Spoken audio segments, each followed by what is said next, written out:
Interestingly, David Icke's story starts with a woman named Alice Bailey. Some of the following information on Alice Bailey is taken from the excellent research of Terry Melanson, the founder and webmaster for conspiracyarchive.com. He writes, Alice Ann Bailey was a leading disciple of the Russian theosophist Madame Helena Blavatsky, the founder of Theosophy.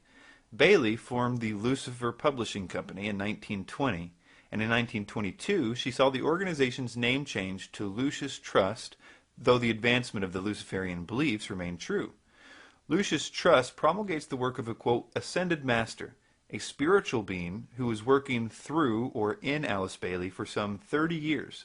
The Lucis Trust Publishing Company and their many fronts carry out the work of a Luciferian, quote, master plan for the establishment of something they call the Age of Aquarius.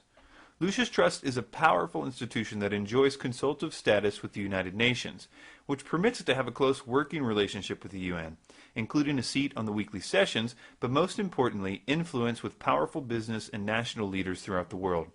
Through its founding of world goodwill, Lucis Trust is, quote, aggressively involved in promoting a globalist ideology. Bailey's influential occult organization is tied to an international conspiracy of elitists like the Council on Foreign Relations, the Bilderbergs, and the Trilateral Commission. A spirit that called itself Dejoie Cool wrote many books through her. These included a plan that detailed many aspects of a world government that she called the New World Order. Quotes like, in a preparatory period for the New World Order, there will be a steady and regulated disarmament. It will not be optional. No nation will be permitted to produce and organize any equipment for destructive purposes or to infringe the security of any other nation. She actually outlines the process of how to prepare humanity for the New World Order in a section of her book, Externalization of the Hierarchy, called Steps Towards the New World Order. In another section called The Problem of Government, she appears to lay out the plan that would later become the basis for the Trilateral Commission by outlining how to divide the world into 3 blocks. But first she states this, coming now to the realm of government under the New World Order, one is faced with a very complex situation. Various basic trends of thought are appearing which, in the New World Order, will unfold in that major synthesis so much desired by the spiritual hierarchy of the planet. In addition to being one of the founders of the ideals and philosophies of those planning global governance, her writings also gained immense fame with another people group, that is of the so-called New Age. Her extensive writings served as the foundational beliefs of the New Age movement to this day. David Icke in recent times seems to agree with this. He said in his book The Biggest Secret, quote, 2 organizations spawned by Alice Bailey's work, the Lucis Trust and the World Goodwill Organization, are both staunch promoters of the United Nations. He also says, Alice Bailey founded the Arcane Esoteric School. She claimed to channel an entity she called the Tibetan, and she produced a number of books including Hierarchy of Masters, The 7 Rays, A New Group of World Servers, and New World Religion. Bailey said that her Tibetan master had told her the Second World War was necessary to defend the plan of God. That sounds ridiculous to me, but there are many in the New Age field who believe that everything is a part of the plan and the will of God, even a global Holocaust. It's impossible to understand why David Icke teaches the things that he teaches these days without first reading 2 of his now out-of-print books. His first book, Truth Vibrations, which he still mentions on his website, but says that they're out of stock, and his next book, Love Changes Everything, which he doesn't even have listed on his website at all. Before we get into the details of this very important material, you should know a little of the history of each book.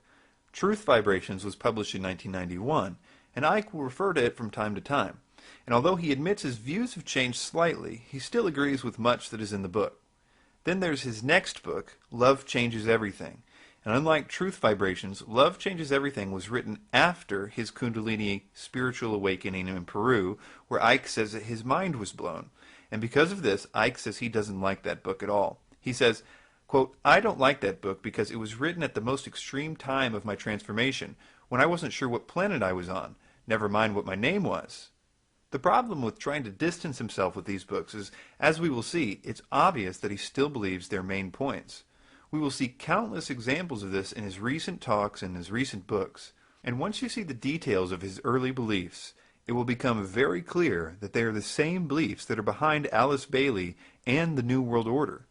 The first clue that there was a connection between Icke and Alice Bailey came only a few pages into Love Changes Everything, where Icke says, since the publication of the Truth Vibrations, I have learned so much more as I have communicated almost daily with Rakorsky, the one known as Lord of all creation, who is directly responsible for the changes the earth will undergo. I also communicate often with the one we know as Jesus, the Spirit of the earth, and many others. Now, keep in mind that this Rakorsky is the same spirit that dictated much of his first book, The Truth Vibrations, back when the I first appeared. He says on page 21 of The Truth Vibrations, quote, "Soon after this, the I appeared. One evening I was lying on my bed in a hotel room when I closed my eyes, and there, forming out of the darkness, was the shape of an eye. It was there for a split second at first before dispersing, but gradually it became permanent." Listen to Icke in this early interview when he talks about these entities. And one great example of the way this works I came across, which the beings, which we call the guys, told us about. You call them the guys? The guys, yeah. It's not but the beings like Taro, Rakorsky, and yeah, that's right. Right. Yeah. Now he was Jesus' father, Rakorsky. That's right. And Merlin as well. Part of him was, yeah. That's right. Aspects. Now, although there's a lot to talk about from that clip, the thing that I want to focus in on is the being's name, Rakorsky. In Theosophy, Rakorsky is one of the ascended masters. These are the beings that are supposedly so evolved that they have transcended the physical realm, and now they are helping humanity pass through a coming age of enlightenment. Rakorsky was a particular ascended master that Alice Bailey wrote extensively about. It is especially significant that Icke calls him the Lord of all creation, and elsewhere, as we will see, the Lord of civilization, and says that he is, quote, directly responsible for the changes the earth will undergo, because these are absolutely clear examples that he is referring to the same ascended master that Alice Bailey made prominent, as she gave him those exact titles and said that his task was to establish the new civilization of the age of Aquarius. She also connected him with the so-called seventh ray, which will become incredibly significant as the story unfolds. It was only later, while reading The Truth Vibrations, did I find that he actually confirmed my suspicion that he was in fact talking about Bailey's ascended masters. In a section where he was talking about the different messages he received, he said, "Some of the communications came directly from the consciousness which has the awesome responsibility for easing in and guiding the new age of Aquarius, the Lord of civilization and the Lord of the seventh ray, one of the energies we will soon be receiving at a much increased power." He continues, "The universe is governed and guided by a massive hierarchy, and the person or consciousnesses are selected purely by a soul's stage of evolution. There are beings that guide the cosmic, galactic, solar, and planetary systems, planets, countries, and regions. Each one of these systems is broken down into further levels of organization. At the head of our solar system is the solar logos, working with the lords of the rays who control the energies that affect consciousness and spiritual development of life forms. These have become known as the Ascended Masters, and they are supported by other Ascended Masters behind the scenes, as it were." One of the best ways to demonstrate that David still holds these theosophical views today is with David's view of the so-called solar logos. As we just read, David believed that there was a literal sun god called the solar logos, and that the solar logos was going to be the entity that would send the energy to raise our consciousnesses and to make us, well, godlike. In another place, Icke says that Rakorsky told him that, quote, "The solar logos is the spirit of the sun, who guides the solar system and sends certain energies to the planet and the stars." He also goes on to say that the solar logos can reach a, quote, "immensely high level of understanding, and that he or she can then evolve to be the lord over several suns." When Icke said earlier, at the head of our solar system is the solar logos, working with the lords of the rays, who control the energies that affect consciousness and spiritual development of all life forms, he's talking about how in Theosophy, it is the solar logos that is going to send the rays that are supposed to raise the consciousness of the earth. Alice Bailey's idea was that these 7 rays would be generated from the galactic logos, whom she often referred to as the one about whom naught may be said. These special rays would then be filtered through the sun god and then come to the earth to change us and the spirit of the earth, or Gaia. David very much believed in the 7-ray theory of Alice Bailey. In fact, in both of his early books, he not only gives lists for each ray and their characteristics, but he gives the exact characteristics for each one that Alice Bailey wrote. I will show you Alice Bailey's 7-ray chart on the screen, and I will read from David's book, Truth Vibrations.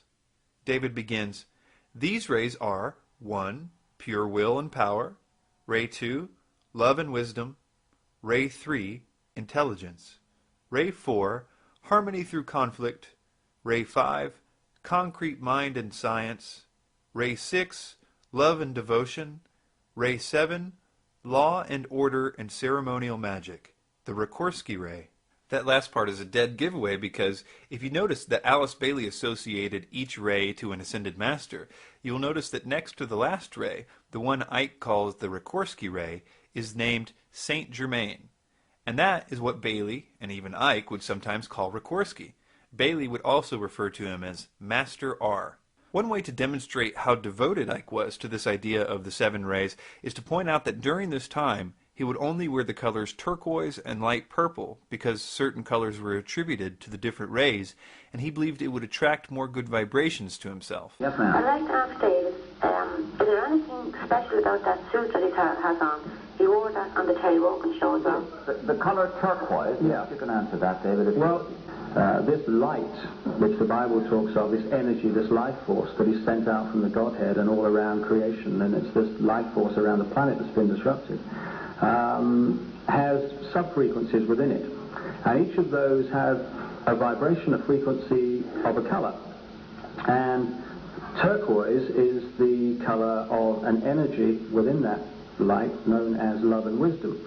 And if you wear the color that is on the same frequency, then you attract it and absorb it much more efficiently. And in case you think that he outgrew that, he posted on his website 11 years later a story defending his wearing turquoise back then. He would later modify his beliefs slightly. He said recently, "Turquoise is an important color, but you don't have to wear it all the time." In more recent times, he confirms this belief in the rays that will cause an evolutionary shift. In his 8th book, "And the Truth Shall Set You Free," he says, "Cosmic rays of unprecedented power are being detected. These are the energies that are changing life on this planet. These cycles are fundamental, I believe, to the spiritual transformation and the multidimensional shifts which the planet and humanity are experiencing." Now let's get into why any of this matters to you, a truth seeker. Let me first quote Icke from his book Robots' Rebellion. He says, "The sun is far more than a massive ball of fire generating warmth. It is another substation for source energies. The ancients knew this, or at least their most highly evolved members did. And this is one explanation for the origin of the sun god and sun worship. The more enlightened members of their number were not worshipping a ball of fire in the sky.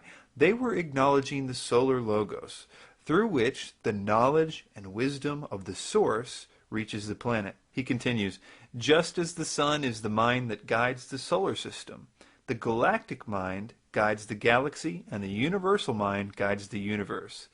Notice how he capitalizes these words like source and galactic mind.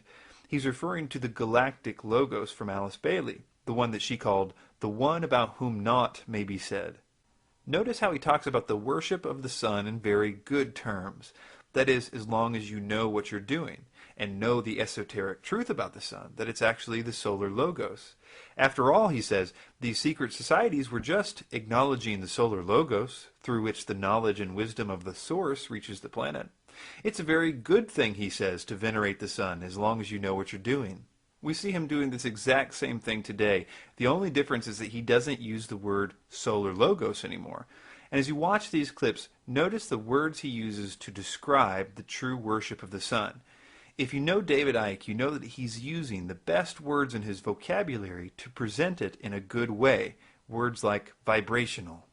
And one of the things that's come through history is the moon and sun religion. The religion using the symbolism of the sun and the moon, which has been manifested as the sun god and the sun goddess. Now this has many connotations. On some levels it's worship of the sun, but on deeper levels of knowledge, these are symbolic of deep esoteric and vibrational, mathematical, geometrical concepts. It depends what level you're meeting the knowledge at, what level you have access to. Terry Melanson, founder of ConspiracyArchive.com, said the following about the Lucis Trust logo. Quote, "The Lucis Trust logo features this streaming blue light. The New Age symbol invented by Foster Bailey, Alice Bailey's 32nd degree Freemason husband, has a plethora of symbolic imagery. The symbol, according to Lucius Trust, is, quote, set in a limitless field of blue, which signifies the sphere of life expression of our solar logos. Superimposed upon the triangle of New Age forces is the five-pointed star. In her book Rays and Initiations, Alice Bailey reveals that the solar logos is Lucifer himself. Now listen to Icke describe how the sun's rays are going to be the thing that causes the spiritual evolutions that he always says are coming. And listen carefully as he tries to work in the black hole in the center of the galaxy as being the source of this life-changing energy. And this is important because, as we will see, he has no scientific reason for saying that the black hole is going to send out any energy to the sun, but I think he does have a religious belief that Bailey's 7 rays will come from the galactic logos and are then sent to the solar logos to transform humanity and the earth. And my feeling about this awakening is that this is very, very much involved. I've got a lot more to do on this, to say the least, but I'm sure that the sun is far more than a source of heat. It is a place or an opening, a gateway, where great energetic change and code changes come into this solar system, same with others all around what we call the universe.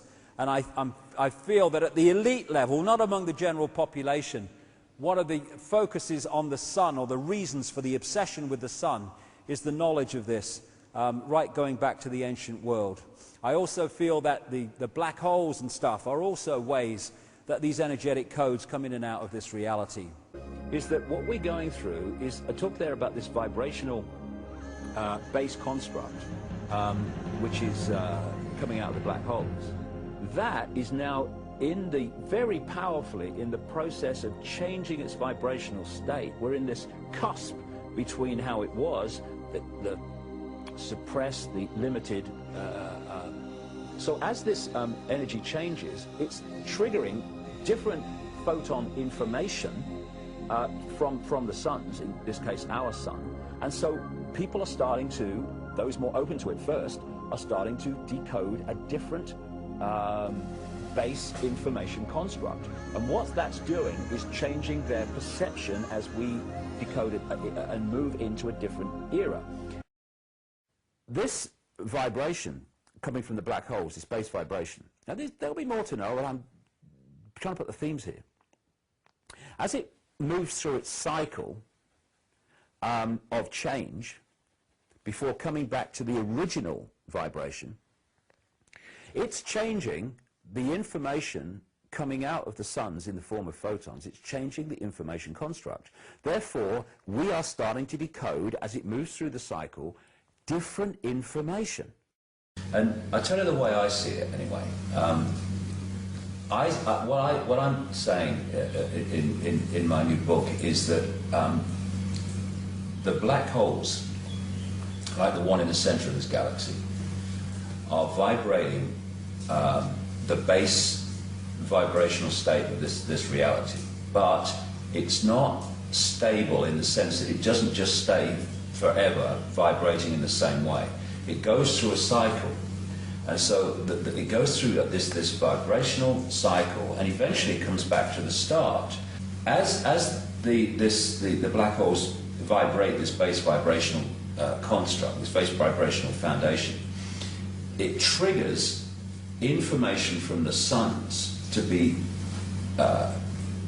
transmitted in the form of photons, photon energy, which is information. As this vibration changes, and whoever created this virtual reality universe, in other words, this massively advanced computer game, they created this vibrational cycle.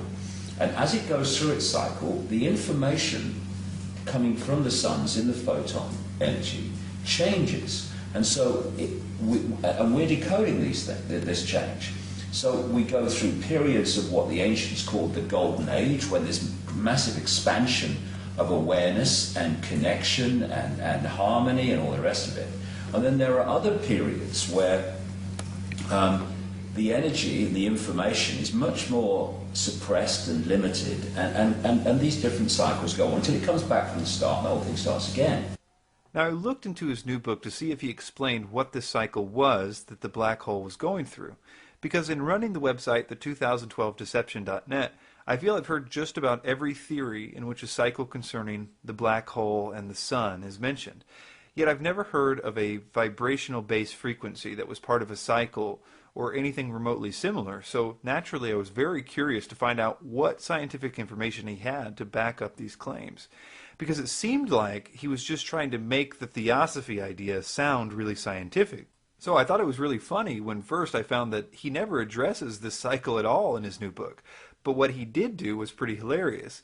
He actually put a picture of Carl Sagan on page 406 of Human Race Get Off Your Knees, and instead of quoting Carl Sagan, he quotes a woman named Carol Clark who had a, quote, vivid dream where dead Carl Sagan spoke to her.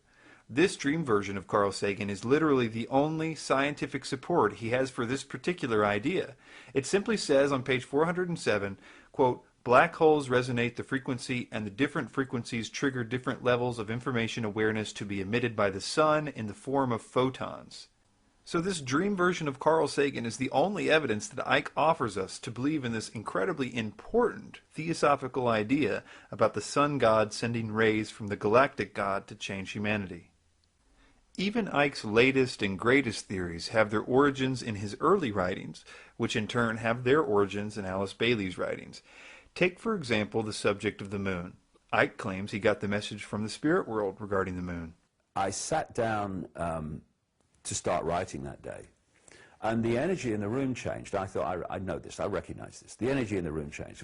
There was a vibrational change. You could feel it. The atmosphere changed, is a simple way of putting it. I recognized this. And what I then got as this was happening is the basic first theme was the moon is not real. Of course, there's more to know about that as came, but the moon is not real. The moon is not what you think it is. He claims in his recent book that the moon is an artificial spacecraft, that the reptilians flew to our solar system, and once it came into orbit with the Earth, it caused major catastrophes. But what's worse is that it messed up the vibration so bad that it took us from godlike beings that could levitate and only had to eat energy instead of animals, down to people who are like we are today, controlled by greed and anger, etc. There are several things very interesting about Icke's brand new theory. One of them is that it's not new for him at all. He describes the exact same thing in his book Love Changes Everything, but with a slightly different flavor. He says, quote, Satan incarnated on the moon and helped to create fantastic negativity. The imbalance was such that the moon spirit left, and Lucifer, now rejoined in the light levels by Satan, used all the power of the negative energies and those created at the moment the spirit left to direct the dying, spiritless planet towards another planet. The light levels had known that Lucifer was planning on using the moon to create havoc, because his thought forms were passed directly to the Archangel Michael through the Debunked information system and vice versa. Lucifer was thus aware of this and found a way to prevent the Godhead and Michael knowing exactly what he intended to do with the moon. He formed a very large number of plans in his mind, but did not decide which one he would go for until the last possible moment, when he sent out one surge of negative energy that directed the dying moon towards Earth. The Archangel Michael said, there were a great number of possibilities, and we were in a waiting situation. Icke says that this, luckily, was happening right at the time of a scheduled axis shift at the end of the Atlantis civilization, and as a result, the sun god was putting forward a lot of positive energy at the time. He says, quote, Sikorsky said of the aftermath that the power of the solar logos' positive energy ray was enough to stop the moon from colliding with the Earth, but it became trapped in the Earth's orbit. Icke continues, the Earth's energy was in tatters, and if it were not for the Archangel Michael somehow keeping open some energy arteries to the main network, the planet would not have survived. I owe him much, the Earth Spirit said, and his perseverance and positive attitude was wonderful for all of us. A spirit called Magnu, whom Icke still quotes at the end of his lectures, said the following on pages 61 and 62, quote, Land was torn in half, life was snuffed out in an instant, and it was the start of what has become known as the cataclysm. There was water everywhere, tidal waves everywhere, land froze within minutes, great mountains of rock were wrenched out of the earth, areas of land sunk, just collapsed and disappeared. There were violent eruptions, devastating land shifts, and the sea came in. Doesn't this help you better understand what Icke is saying in this interview? For me, this period that people call Atlantis and Lemuria and talk of great cataclysms and stuff like that, that was probably the time when the hacking happened. There was a vibrational shift in a direction of limitation. My feeling is that, first of all, we had a much greater expansion of awareness, visual awareness, hearing awareness. All the senses went much further out vibrationally, and therefore we could access far more. When this shift of limitation took place because of these cataclysmic events, you can clearly see in the biological and geological record that this happened, and of course you can see it in all the great flood and cataclysmic stories in all the native cultures around the world. When this happened, there was an energy deficit, and I feel that energy deficit is bridged by what we call food. You've got lions and all these different animals all over the world, right down to the insects level of life, that basically every day is a killing field just to survive, because they are taking in energy in a solidified form, that energy deficit, because of the energetic shift that took place. That's brilliant. This energetic flaw, this vibrational cataclysm was it took the state of this reality, vibrational state of this reality, from harmony to disharmony, right? Now, hey, we're now decoding harmony, love, peace, beauty. Suddenly there's a shift. Now we're decoding not that, we're decoding this. For the record, even the eating energy thing is from the book Love Changes Everything. On page 97 it says, with the energy system only at minimum levels, they could no longer live purely on energies in the water and the environment. They had to supplement these by consuming the energies in plant life. This is why we need to eat food now, to make up for the low energy levels in the world around us. Now here is the Alice Bailey connection.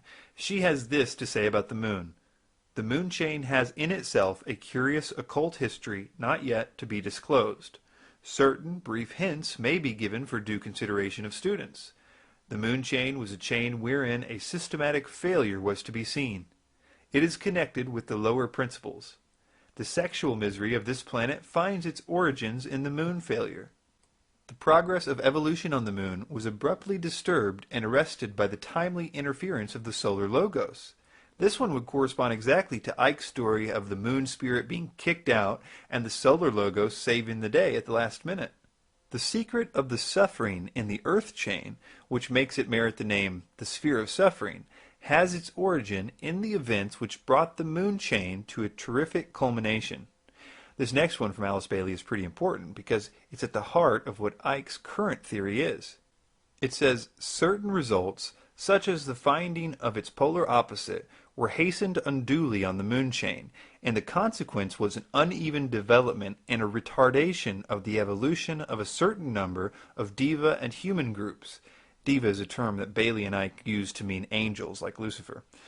The origin of the feud between the Lords of the Dark Face and the Brotherhood of Light, which found its scope for activity in the Atlantean days and during the present root race, can be traced back to the moon chain. So you can see that Icke's new moon theory is really just an expansion of Alice Bailey's writings on the moon. The next piece to this puzzle surrounds the idea of Gaia, or the Earth Spirit.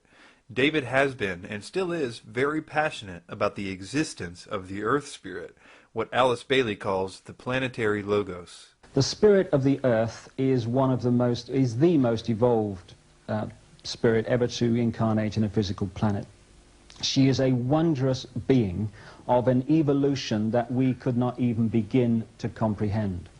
And without that wondrous spirit and that high evolution, and the higher you go up in evolution, the more ability you have to love, the more ability you have for tolerance, the more of all these things you have. If she didn't have that, she would have left this planet a long time ago.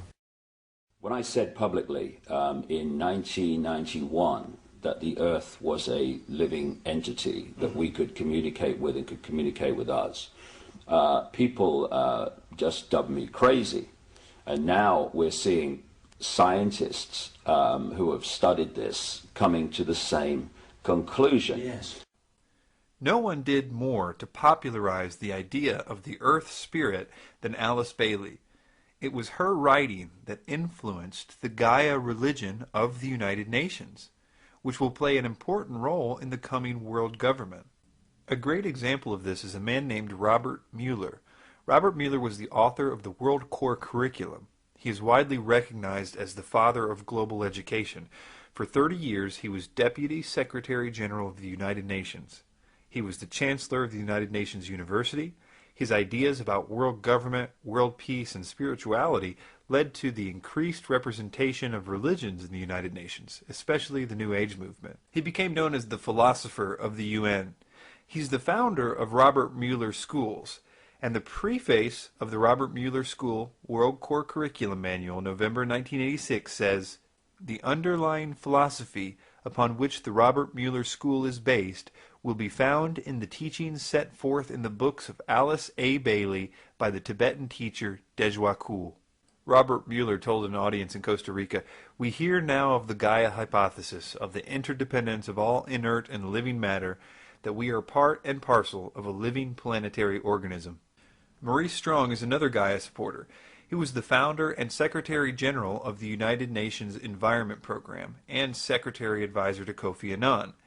He was the founder of the Earth Council and the Earth Charter Initiative and former president of the United Nations University of Peace. He is the author of most of the key United Nations environmental policies and plans, including Agenda 21, the Earth Charter, the Kyoto Protocol, and the United Nations Report on Global Governance. He also founded the Manitou Institute, where various groups perform rituals to heal Gaia. This list can also include people like Al Gore and Ted Turner. So I'm saying that there's a connection between Alice Bailey and the idea of Gaia, or the Earth Spirit, and the New World Order agenda. And to understand it, we should listen to a quote from David Icke about what the Earth Spirit does when people aren't ready to evolve. It says, quote, "This is how the split in Atlantis occurred. And as it did so, the energy system and the roof of light became less powerful. The Earth Spirit decided, with guidance from Rikorsky and the Godhead, that rather than see such a wonderful people continue to fall down the frequencies, she would create the physical changes that would end Atlantis. Those who were still balanced enough to listen to guidance from the light levels would be led to places of safety during the changes. They would later return to restore the roof of light and to take care of the planet still further to even higher frequencies than she had yet reached. You can see that the Earth Spirit did not make this decision out of anger or resentment. Her motivation was love, just as it is today.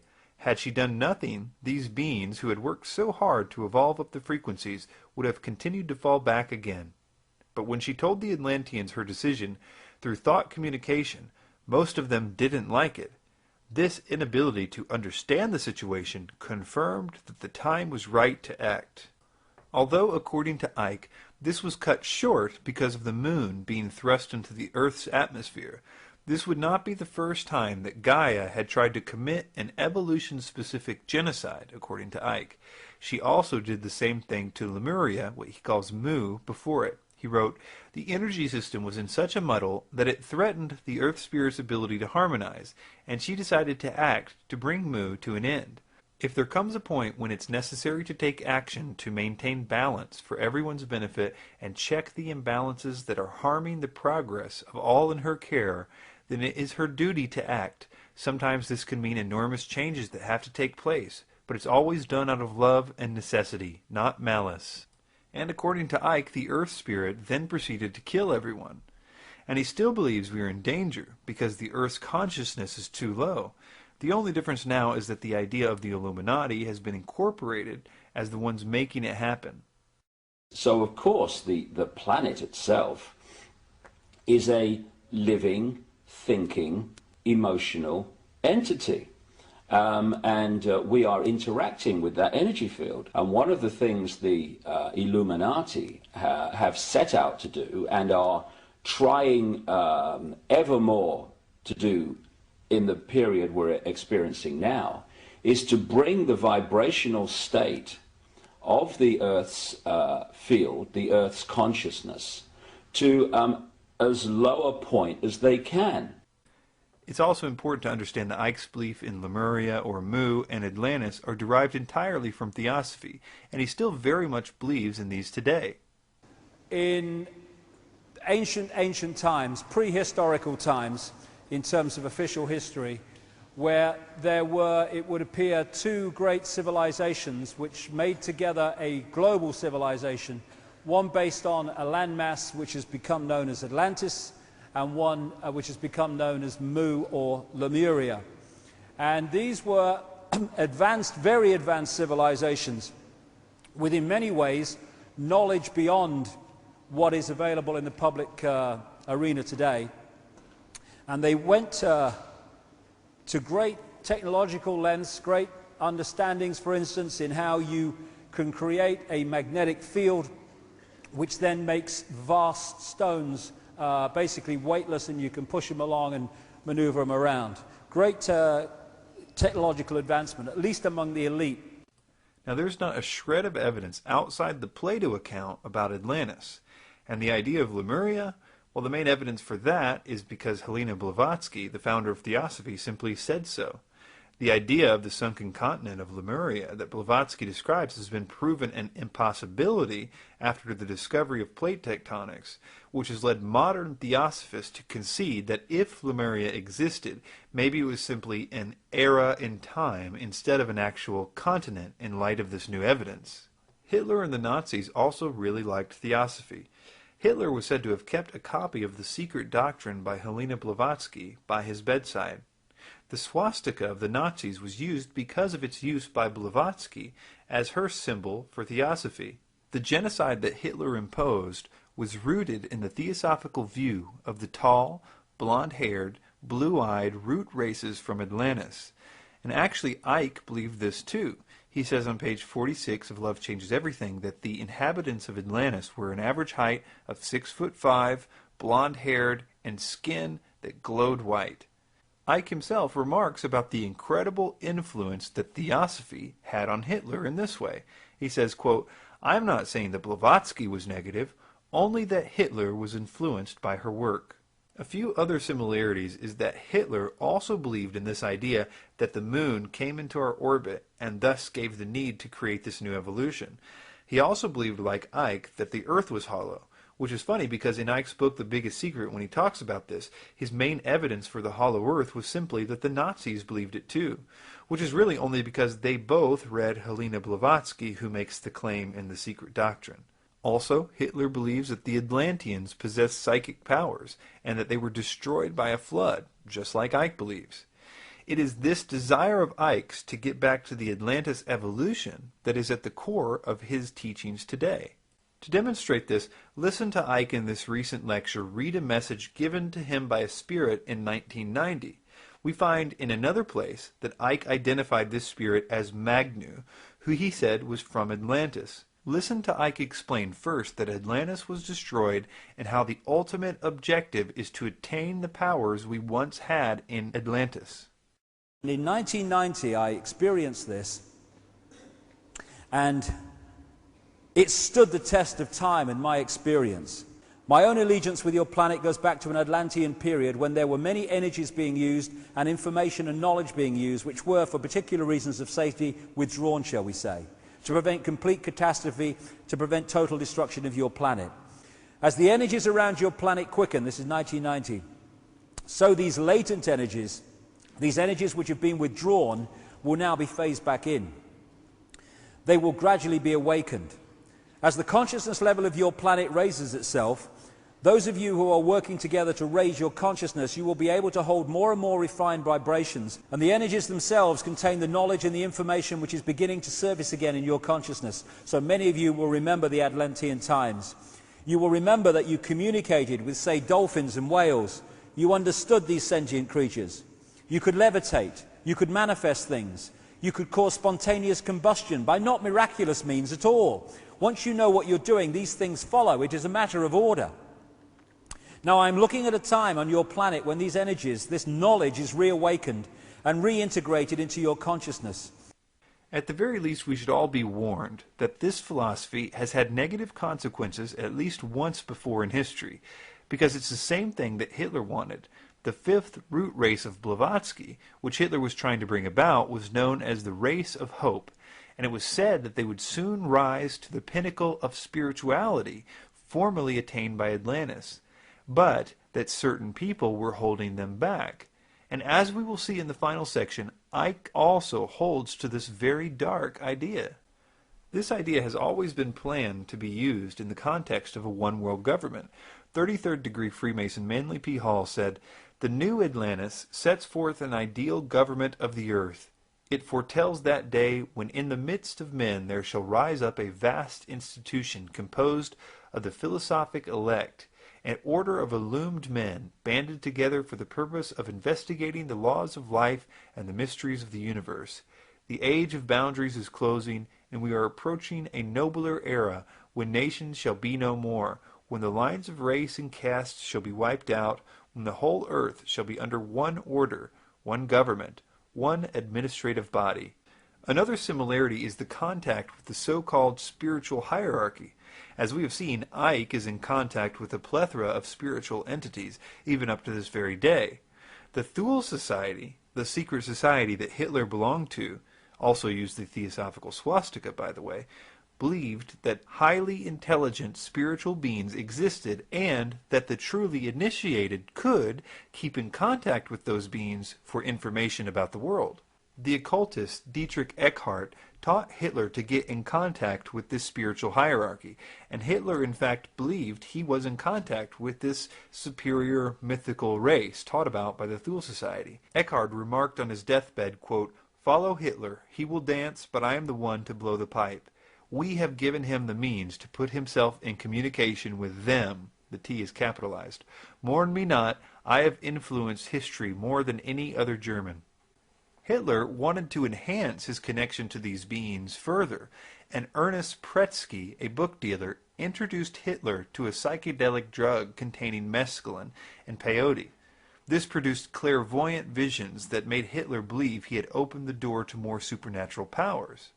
Icke, too, was seeking a deeper connection to the spirits that had contacted him, and so he went to Brazil, where he took a potent drug used by shamans to contact the spirit world.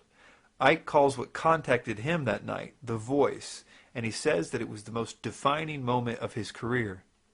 Then came the third stage, which started in 2003, when I had an ayahuasca experience in Brazil, and a voice talked to me for 5 hours about the nature of reality. Real clear, very funny, and mind-blowing and life-changing.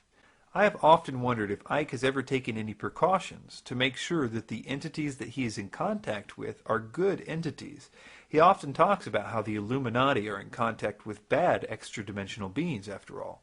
And the same gods, demonic entities as they're called in this case, that are worshipped by the Satanists, are the same gods that are worshipped by the secret societies and the religions.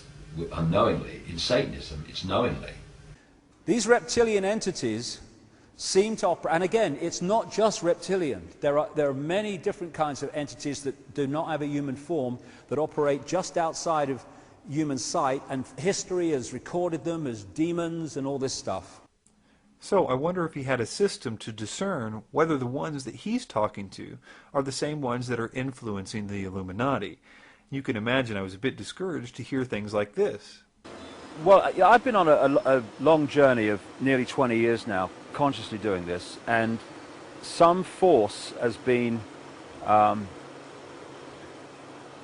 pushing me in different directions through intuition, through urges. I just got to do this, I've just got to go there.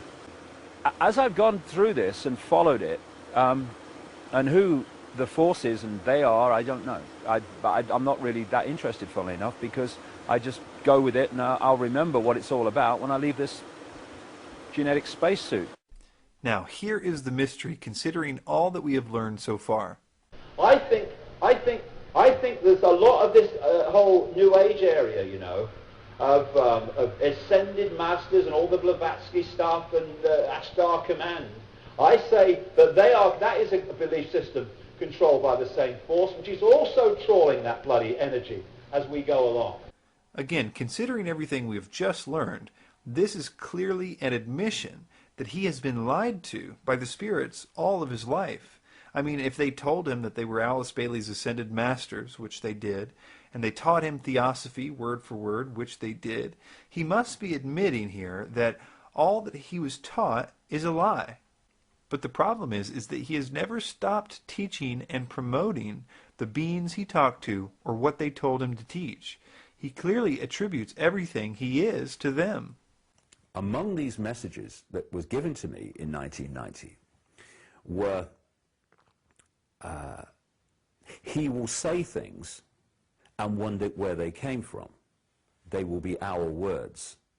Sometimes we will put knowledge into his mind. Sometimes he will be led to knowledge. And another one was, a little bit later, arduous seeking is not necessary. I've given this a lot of thought, and I've come to some possible conclusions. Here are the facts. Icke never has mentioned the name Alice Bailey in his early books, although in them it's clear that he's teaching her doctrine, things like about the seven rays and the coming evolution, the solar logos, the new age, Atlantis, Lemuria, the age of Aquarius, being destroyed because of bad evolution, the earth spirit, the moon problem, her particular brand of reincarnation, even wearing certain colors. He never once, though, attributes any of it to her. He attributes it all to the spirits that he channeled.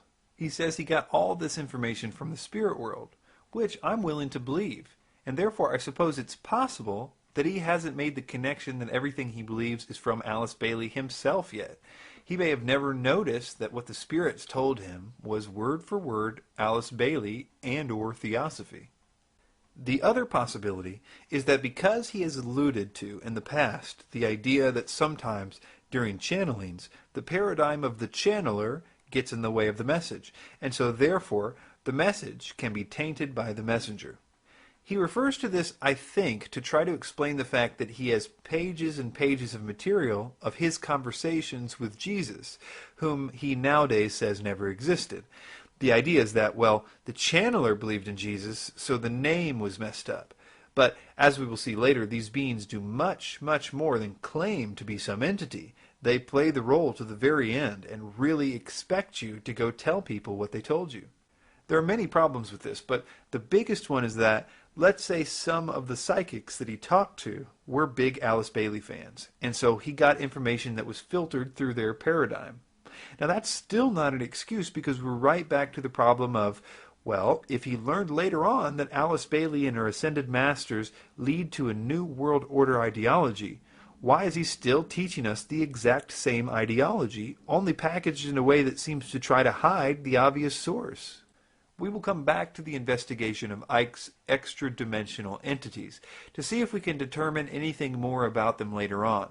But for now, let's move on to some of Icke's more earthly sources of his information to see if we can determine anything about the evolution from his early material to his current material, like reptilians.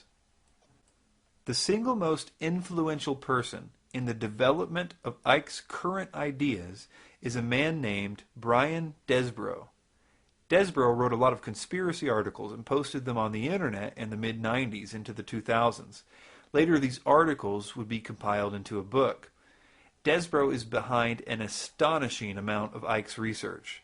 There's a lot of interesting things about Mr. Desbrow. First of all, despite the fact that his bio says that he served as a director of research and development for several American high-technology companies and has provided consultation to a company involved in deep space research, there's no record of him doing anything like this on the internet, which seems odd, since you would think that if a person who was publishing material on the internet so early in its history, that he would also leave some trail to his apparently earth-changing scientific research. Another interesting thing is that despite the fact that Icke, when referring to Desbrow, calls him his American scientist friend, you can read Desbrow's own bio to find out that his information was given to him by spiritual beings, like Icke. Desbrow says, During an out-of-body experience which occurred in 1971, he encountered 5 highly spiritually evolved, non-physical beings who informed him that he must write a revisionist history of the world. The purpose of the book was to take the readers out of their comfort zones by presenting them with truth regarding such diverse subjects like the true location of Atlantis, the duplicitous acts of the Illuminati, and the fundamentals of free energy technology. It was not until later that the author learned that the non-physical entities that he had encountered were associated with a non-physical directorate who were the overlords of a group of terrestrial mystics known through the centuries as the Quadragon. It is the role of the Quadragon to intercede in the political affairs of the world periodically in an attempt to elevate the level of human spirituality. It's interesting that, like David, Desborough also speaks out very harshly against Alice Bailey and the Ascended Masters in his book.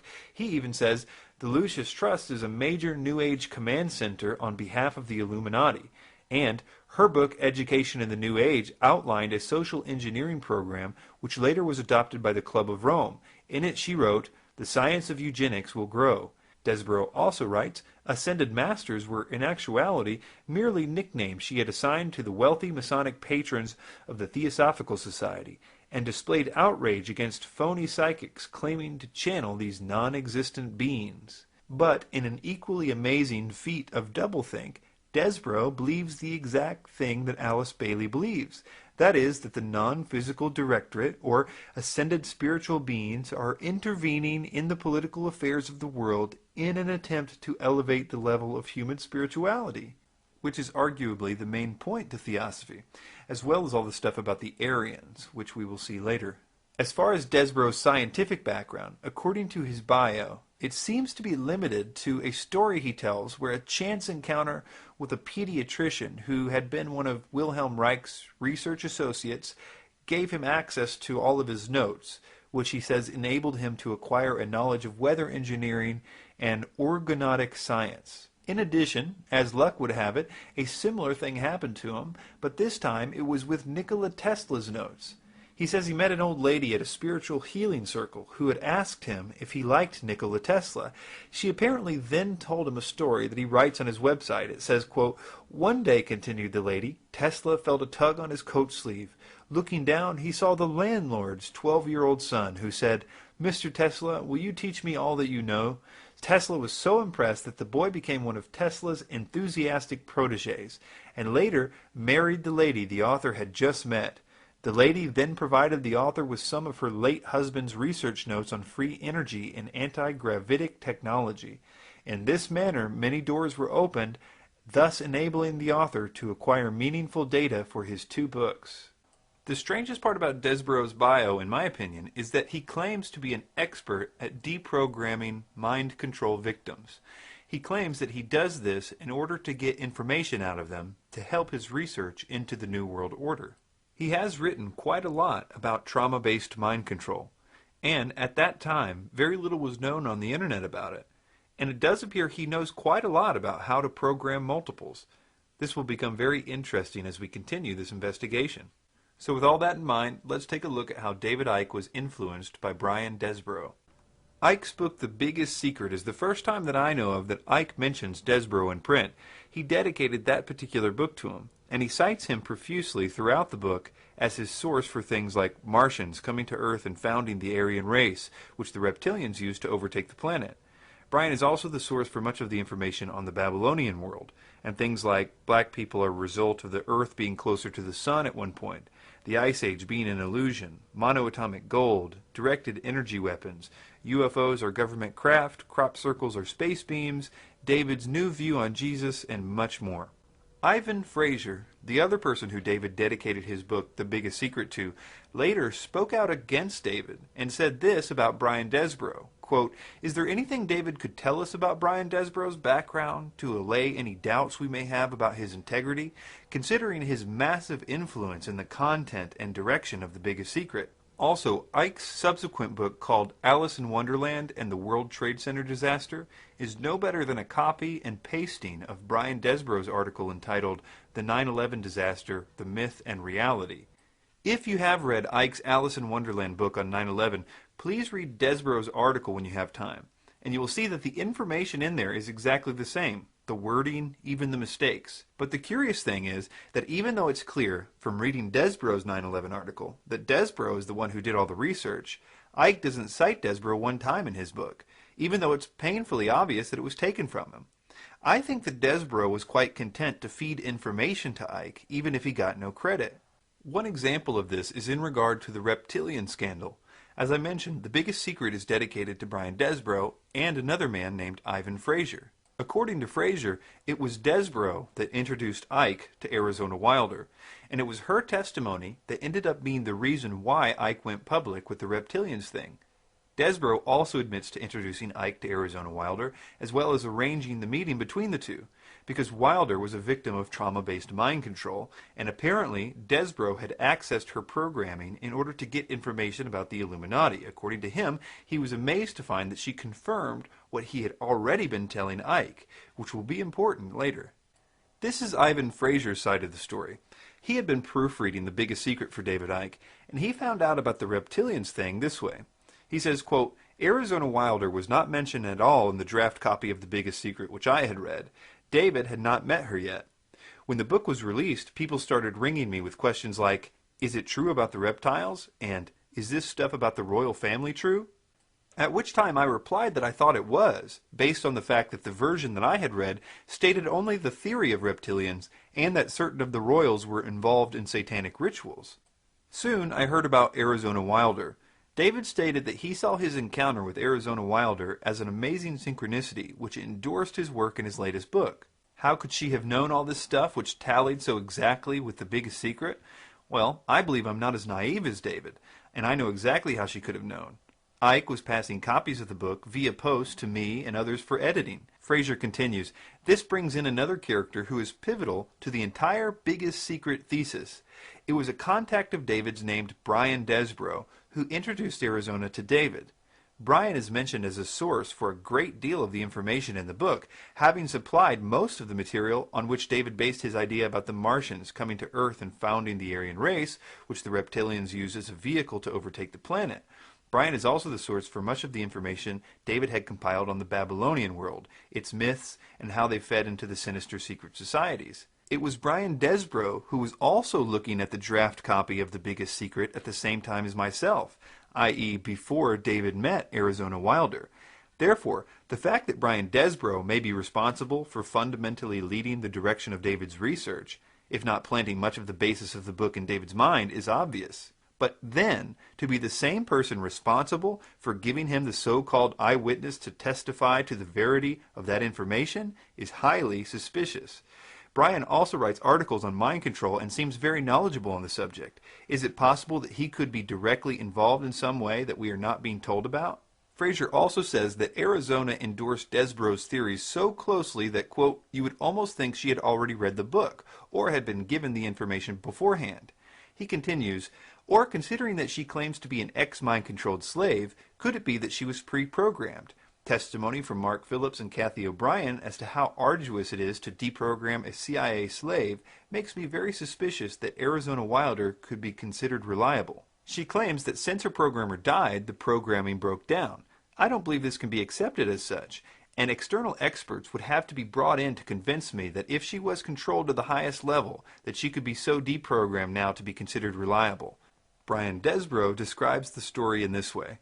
My own research, based on unpublished astrophysical data, revealed that Mars originally occupied our planet's orbit and was populated by a technologically advanced Aryan race. A celestial catastrophe displaced Mars into its present orbit, forcing the Aryan survivors to colonize our planet and subsequently construct the Great Pyramid. Then they were overthrown by an evil priesthood who established the royal court of the dragon in Egypt. While David was writing his book, it was my good fortune to meet the mother goddess of the Illuminati. She corroborated my research, adding that the Illuminati hierarchy are shape-shifting dragons who require the consumption of Aryan blood in order to maintain their shape-shifting capability, hence their opposition to interracial marriages. As we watch these clips of Arizona Wilder, notice that when she was asked about the history of the reptilians, that she says that she was made to learn this. No matter who she thinks taught her this information, the fact that a bunch of Satanists made someone learn something sounds like programming to me. Your experience being brought up in this Illuminati environment, were you ever told anything about where these reptilians came from, and what is the history of it all? I was made to learn through Mothers of Darkness, which is a certain aspect of the organization, because that was an early part of my training, the history of what was the Illuminati on this planet. And what I learned was that the Aryans originally were from Mars, and the reptilians came to that planet they came from another place, they came to that planet, they came to rule, because they wanted to mix, so they said, with that race, and but they became the overlords. That's an interesting term, overlords. Brian Desborough uses it almost 30 times in his book, compared to Icke using it one time, and even that was in a quote. It doesn't prove that the info was planted by Desborough, but it is a suspicious coincidence. And the Martians, or Aryans, were seeking to escape from it. They went to the moon, and then were there attacked, and they then went to Earth and established culture here on Earth approximately 6,000 years ago. And at that point in time, they were doing well, and they were mixing with the indigenous population of this earth. They were getting along with. And then about 4,000 years ago, the reptilians arrived here and again began to take over. And they instilled themselves in different places underground in the earth, and also this one part of them, the ruling part, took over and became involved in the politics and in the religion, and started controlling through these means at that point in time. A woman named Sva Lee, who is widely regarded as trustworthy by many in the truth movement of all backgrounds, claims to be a former programmer for the Illuminati. She is currently in hiding, we hope, but her writings, which are still posted on the internet, fill in many of the details about how mind control slaves are programmed. One time she was asked about this reptilian idea. The question is, Sva Lee, I have to ask you this. There are stories floating around on the internet about the Illuminati and other agencies being run by extraterrestrials, in particular a reptilian race operating from a higher dimension. Any thoughts on that? My answer will probably cause a lot of anger, and it's not meant to step on any toes. Here it goes. I have never seen an alien or extraterrestrial. I have seen some programming to make people think they saw aliens as a cover story for programming, if they remembered. None of the head trainers I knew or others on the leadership council believed in aliens, although I never asked them. I personally believe that the reptilian stuff is actually the demonic at work. I have seen shape-shifting and other stuff because of demonic influence. Okay, so some of you here will say, gee, she believes in demons, that's as far out as aliens. Well, this is what the Illuminati certainly believe in. They know there are spiritual realities, and they think that they can control them. Those of a more cynical bent would say that the shape-shifting was a drug-induced hallucination and group hysteria in the context of a ritual setting. I will let each reader decide based on their personal comfort zone, but no, absolutely no reptiles or aliens seen in Washington, D.C. or San Diego, California as of 5 years ago. At least I never saw them. Interesting that Icke seems to validate this idea that spirits can make a person shapeshift. It was a lady who channeled this consciousness back in 1990, and I'll just read what it said because it's so relevant to now with the hindsight of the years that have passed. And if anyone doesn't, believe in shapeshifting, they should have seen this woman's face when she was doing this, because she became someone else. Her face, it was like, whoa, changed to a completely different face. I would say that Arizona Wilder's testimony is worth listening to. It seems to be consistent with high-level satanic rituals. I would suggest one possibility is that she may have been made to learn the reptilian story, as Spaulding suggested, so that if her programming did ever begin to break down, she would tell people that it was reptilians instead of satanic rituals. Something that a lot of people miss about her testimony is that the entire purpose for the ritual she did was to summon what she calls demons, or old ones, so that they could give more information about how the New World Order should be set up to the top-level people. It's clear that she believes it's the demons, not reptilians, that are behind the planning for the New World Order. They materialize from out of another dimension and are present at rituals, and they are so powerful, and their presence is such an evilness about them, and they want out of this other dimension, and they have to be called out by someone who has that power, and the reptilians don't have this power. That's very important, that they don't have this power. So during a ritual, these old ones are called out, and they are what Christianity would have called the demons, and they want out. They're always demanding to be let out, and so you have to be very powerful to keep them in line and to make them go back when it is time for them to go back. Why do the reptilians want to manifest these quote, demons at the rituals?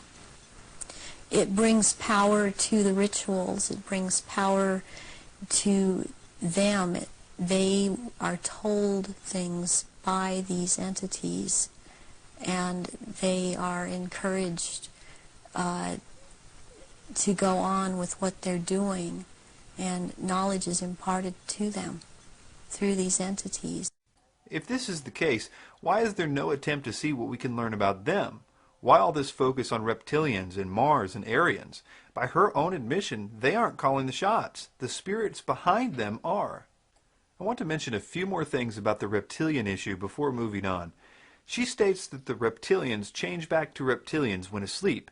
Considering how many of them were educated in schools, where they also lived amongst hundreds of others in dorms, and many of them are in the armed forces, you would think that someone would have noticed this happening by now.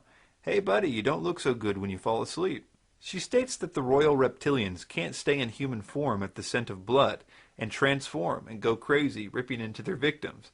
And in all those years, nobody has ever noticed this when they cut themselves, been around blood, menstruating women, etc. Considering they are so public, there is no way that they have never been in the vicinity of blood. The other testimony that Icke uses to confirm the reptilian issue is that of Credo Mutwa. This is what Ivan Fraser said about Mutwa. Quote, soon after this, the Arizona Wilder interview, David re-emerged from a trip to Africa, announcing a new video called The Reptilian Agenda, which is an interview with a Zulu shaman called Credo Mutwa, who is confirming the evidence of shape-shifting reptilians. Credo recounts various ancient Zulu myths about the reptilian race which manipulates mankind, which are taken literally by himself and Icke, and seen as a remarkable confirmation of the reptile-human race theory. Although Credo's version is that the race actually originated on Earth, left it, and returned. Furthermore, the central reptile-Aryan race thesis is fundamentally challenged by Mutwa's assertion that the black leaders of his country and their bloodlines are from the reptilian race also. Mutwa also speaks about personal encounters with gray aliens, which he states are servants of the reptilians. Mutwa elsewhere, rather contradictorily, states that the grays are actually the reptilians with an artificial skin. This contradiction is not challenged by Icke. I also agree with Fraser when he says that both Mutwa and Arizona Wilder may be consciously very genuine in recounting their experiences according to their memories, but I believe we need to be extremely careful before buying into what amounts to circumstantial stories with no proof. Also, I want to address this idea that's circulating on YouTube and other video sites, that people's pupils change and you can tell that they are reptilians this way. This is an effect caused by uploading a video with bad resolution. The same effect is happening with other elements in the picture, but you only notice it on the eyes because the eyes are very detailed things, and when the pixels cut out on them, it's more noticeable than it is with the other elements in the picture. Even Icke doesn't believe this stuff. All over the internet people started talking about this now, and these pictures are circulating. This might be probably is just a trick of the light, but it's very symbolic of what we're looking at. Desborough gave Icke another view that became very important to Icke's teaching. He gave him his current view on Jesus. Most of you might not know, but Icke's view about Jesus changes dramatically from book to book. For instance, the early Icke is very confident that Jesus existed, only that the Bible didn't include parts of his story that it should have. There is a thin line of truth in the Bible, certainly. And many of the things that the being Jesus, who certainly did exist and certainly did die in that way, says are accurate reflections of what he said, but they are taken out of context and misinterpreted. One interesting way to demonstrate that his views changed dramatically about this from book to book is by first quoting this passage from Truth Vibrations. He says, quote, "My own feeling and what I have channeled and seen leads me to believe that Jesus survived the crucifixion. I had a very strong vision of Jesus on the cross. During that vision, I was with Jesus, experiencing what he felt. He experienced great pain in his hands and wrists, and he was utterly exhausted. I then saw a pole being raised with a cloth, which was offered to his mouth. From this he took a drink. Soon after this he appeared to lose consciousness. When he awoke, he was lying with people all around him, attending to his wounds. They were all in white, I remember. It was clear that Jesus was in a state of shock. He whispered, 'I live, as though he had expected to leave the physical body. I had other visions and channeling, which together gave me this overall picture of what actually happened 2,000 years ago.' Now listen to his version of the crucifixion in his next book, Love Changes Everything. When the channeling, crucifixion, had finished, one of the followers asked if Jesus could be taken down, and his request was granted. He was still alive at this point, but the swift movement of the sword removed him from the physical level. Only Jesus knew for certain he would die. So, in this version, Jesus did die, which is obviously a massive contradiction from the previous book with no explanation of the discrepancy. Keep in mind, in that book, Jesus personally talks to David on a regular basis. For instance, Jesus is quoted as saying things like, quote, "I was so determined, David, so determined to ensure that the truth could not disappear because one man was nailed to some wood, and I knew the effect it would have on Lucifer Satan if the energies were powerful enough." Icke always tries to downplay his famous claim to be the Son of God. He always said he was simply claiming to be a Son of God, not the Son of God. But the problem is that he really did claim that he personally was the one spoken of in the Bible that was going to return. He claims in this clip to be the second coming of Christ. Do you think if Jesus were alive today and you'd been alive then, he would be writing books and doing promo tours and appearing on television programs and so forth? Would he be promoting it the same way that you are now? Tell you the funny thing, Nicky, you know, the Bible actually predicts the coming of the Son of Man, the coming of the Son of God, at this time of great change. Right now? Yeah. Well, at this time of great change. The Bible predicts you in a way? Yeah, exactly. It calls the being the Son of Man. Where is that? So people. That is in the book of Revelations towards the end. Right. And it's also earlier on in some of the Gospels too.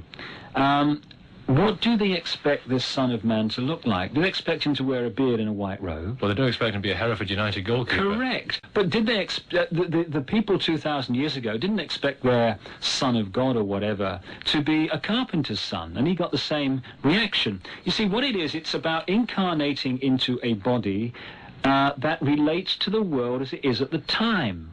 That's why Jesus was a carpenter's son and worked in Palestine. Why in this life have I... You were a broadcaster. Exactly. Why was I taken into the communications? You were taught self-discipline in sport. Correct. I know that. This is how it's done. Yeah. And so I'm comfortable talking to you, and I'm comfortable on television, I'm comfortable in broadcasting, which is a great help to get over the truth, as the world is at the moment, where the media is the vehicle to do it.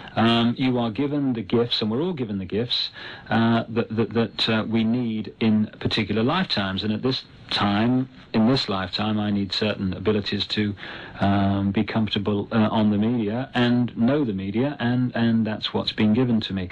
And as most of you know, Icke's view on Jesus changes dramatically from here. He would later add elements from various books that he read, and by the time he gets to The Biggest Secret, he exchanged all previous views for Brian Desborough's view. Have you ever heard of Icke talk about Tammuz and Nimrod and Queen Semiramis? I'm pretty sure you have. It's one of the most common parts of Icke's presentations, and he rarely misses an opportunity to launch into his spiel. In Babylon, they had a trinity of Queen Semiramis, also known as Ishtar or Istar, Nimrod, the sun god, she was the moon goddess, and Tammuz, who was the virgin-born son of Nimrod and Semiramis. He took this view word for word from Brian Desborough, and although he doesn't credit Desborough for it, it's clear that he did. For instance, there is no mention of Tammuz or Semiramis before this book, and it's obvious that he is using the same wording from Desborough's article called The Great Pyramid Mystery, Tomb, Occult Initiation Center, or What? For instance, Icke writes, Tammuz, who is said to have been crucified with a lamb at his feet and placed in a cave when a rock was rolled away from the cave's entrance 3 days later. Now compare that with what Desborough writes. Tammuz, who, according to the writer Langton Tius, was said to have been crucified with a lamb at his feet and placed in a cave when a rock was rolled away from the cave's entrance 3 days later. The only difference is that Icke takes out the reference to Langton Tius. One reason he probably did this is because Langton Tius was a person who was widely known for taking Christianity and trying to explain it using pagan symbology to be more acceptable to the pagans. So it's not shocking if we were to find this information, but as we will see, even given this, the claim is still not true, and that's probably why Icke drops the reference altogether. In any case, the point is that Icke took the reference, and it's clear that Icke had access to this particular article, because in other places in his book, The Biggest Secret, when Icke cites Desborough, he cites this very same article. The footnote reads, Brian Desborough, The Great Pyramid Mystery, Tomb, Occult Initiation Center, or What? A document supplied to the author and also published in the California Sun newspaper, Los Angeles. The biggest problem here is not who he got the information from, but how terrible the information is. No scholar would ever write that a rock was rolled away from Tammuz's tomb after 3 days. This is a flat-out untruth with no apologies. Even Acharya S., who Desborough is misquoting right here, disagrees with this idea, and that's saying something if you know who she is. Icke traded in his earlier view of Jesus for this most easily disproved one. I will call it the zeitgeist version of Jesus. This is the one where he did not exist in history, but was an amalgamation of ancient pagan gods. This is the one that I believed for a long time, thanks to David Icke. But I started doing some investigation on my own, and I realized that something was really wrong with this view. Although it sounded plausible and even scientific, I couldn't confirm any of it with the actual writings about these gods from the original sources. And all the people that claimed that these things could be found in the original sources were Freemasons or Luciferians. For instance, Icke tells us in The Biggest Secret that Horus was the Good Shepherd, that Horus was the Lamb. Horus was baptized at age 30, he was the child of a virgin, his birth was marked by a star, he had 12 followers, Horus was the morning star, Horus was the cursed, Horus was tempted on a mountain by Set, and that he was a child teacher in a temple. The problem is that none of this is true. If you read every single thing you can find that the Egyptians wrote about Horus, you won't find any of this stuff. It's a flat-out lie. And guess who Icke cites for his claims like this? Albert Churchward, a high-level Freemason. And not only that, but someone who lacks any expertise in this field. I think one reviewer of his book on Amazon said it best about Albert Churchward in regard to his scholarship, quote, This book is not recommended for those expecting a scientific approach. The absence of any description of the author's academic background explains it all. I've had a website up called ZeitgeistChallenge.com since the film Zeitgeist came out, and it offers $1,000 cash to anyone who can simply show where in the ancient texts these things can be found. I've yet to have one serious submission to this challenge since the website was put up. I have had a lot of people confident that they could answer the challenge until they started to look for the actual writings themselves, which is why I put the site up in the first place, to get people to come to the same conclusions that I did on my own. This is a Freemasonic lie. Yes, I know that the movie gives a long list of their sources, but if you inspect those sources, you will find that they do not even attempt to cite actual original texts, but instead cite recent authors who themselves do not cite sources. If this idea that I'm suggesting makes you mad and you think that I'm kidding, please watch the films Zeitgeist Refuted, Final Cut, or Zeitgeist Part 1 Exposed, the film. In the footnotes you'll find both of them, and they're both by two separate filmmakers, and they do a great job of showing how easily this idea is refuted. In fact, of all the various versions of Jesus that Icke has had, this current view is the most easily refuted. Now let's go back to Desborough and Icke's view about all the Babylonian symbolism in Christianity. But first, let me explain something that will really help you understand what we're about to discuss. Christianity was around for at least 300 years before the Vatican existed. Secular history records a massive slaughter that literally lasted the entire early history of Christianity. Almost every emperor of Rome, starting with Nero, continued the relentless genocide of Christians. They fed them to the lions in arenas, and they burnt them alive for fun. This is what being a Christian was for the first 300 years of their history. Deciding to be a Christian was basically deciding to be tortured and killed publicly. It wasn't a decision that people made lightly. These people's beliefs were nothing like the Babylonian religion of Rome. This is one reason why Rome hated them so much. A good example of this is the Emperor Diocletian, who believed he had eliminated all the Christians. He erected monuments to himself that boasted of this supposed accomplishment. It was engraved, Diocletian, Jovian, Maximin, Herculeus, Caesarus, Augusti, for having everywhere abolished the superstition of Christ, for having extended the worship of the gods. It was only after one of the emperors, Constantine, was said to convert to Christianity, and the jury is still out as to whether that actually happened or not, but one thing is certain. After that time, the government decided to stop fighting Christianity, and instead it seeked to totally control it. It unwisely declared Christianity the official religion of Rome, which, as you can imagine, was a shock to all the pagan citizens of Rome. This is when you start to see all the pagan symbolism start to creep into Christianity. It was added, at least in part, to appease the pagans and incorporate their symbolism into a religion that they had all tried to destroy for the last 300 years. And this is the key to understanding this. The Bible itself, the writings that the Christians were reading during their times of persecution, doesn't support any of these Illuminati symbols or ideas. This is why the Vatican made reading the Bible illegal in the 1200s. The real Christians were literally burned alive with their illegal copies of the Bible chained around their necks. Even to this day, the Catholics do not recommend reading the Bible themselves. They say it's better left to the priests to interpret for them. This is also why it was not allowed to be translated into any language but Latin for 1,000 years. The obvious reason is that if the people were allowed to read the Bible, they would know that the empire was telling them to do and believe things that were not in the Bible. Take the second commandment, for instance. Thou shalt not make unto thee any graven image, or any likeness of anything that is in heaven above, or that is in the earth beneath, or that is in the water under the earth. Thou shalt not bow down thyself to them, nor serve them. Now this should help you see what's going on when David shows this picture of Mary and the Queen of Heaven. Yeah, sure, there's an ancient goddess called the Queen of Heaven, and the Roman Catholics do call Mary the Queen of Heaven. But has anyone ever read to you what the Bible says about this Queen of Heaven? In the book of Judges, 1 Samuel, 1 and 2 Kings, and Jeremiah, it talks about this pagan sacrifice and mentions specifically the pagan goddess called the Queen of Heaven several times. And God declares because of their worship of this pagan goddess called the Queen of Heaven that he would withdraw his protection from them and judge them. The fact that the Roman government took the story of Mary and inserted their favorite goddess, the same one that the Bible actually warns us about, does not mean that Christianity was based on the Queen of Heaven. It just means that the government was tricking people into doing what they wanted them to do. And as generations went by, with people no longer reading the Bible anymore, it got easier and easier to trick people in regard to what was and what wasn't actually in the Bible. So this is why there is the Babylonian depiction of Semiramis and Tammuz, and this is a Christian church. Same again.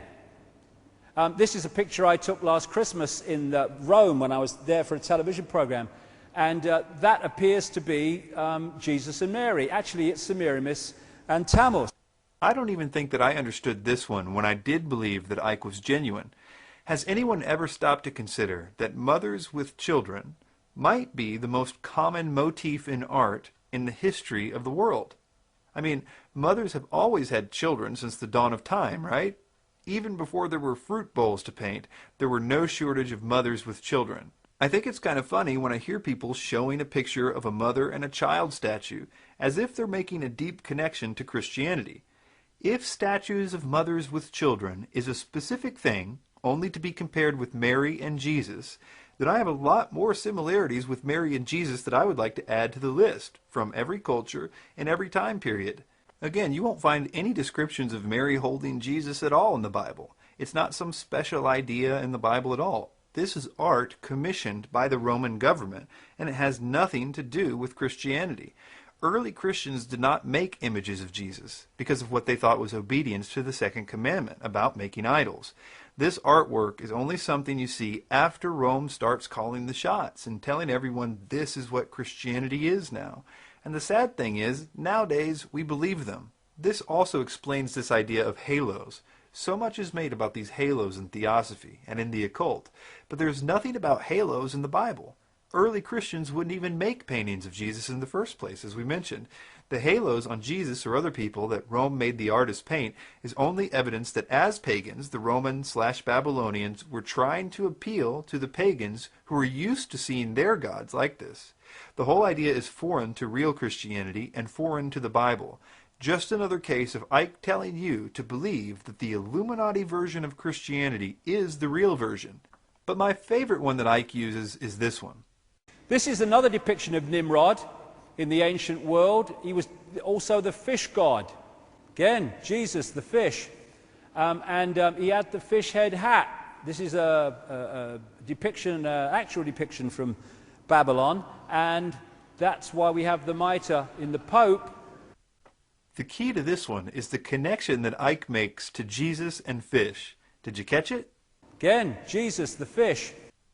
Jesus is in no way associated with fish, except in the occult world, where Blavatsky stated this because she wanted to connect Jesus to the age of Pisces, so that she could be done with him in her new age.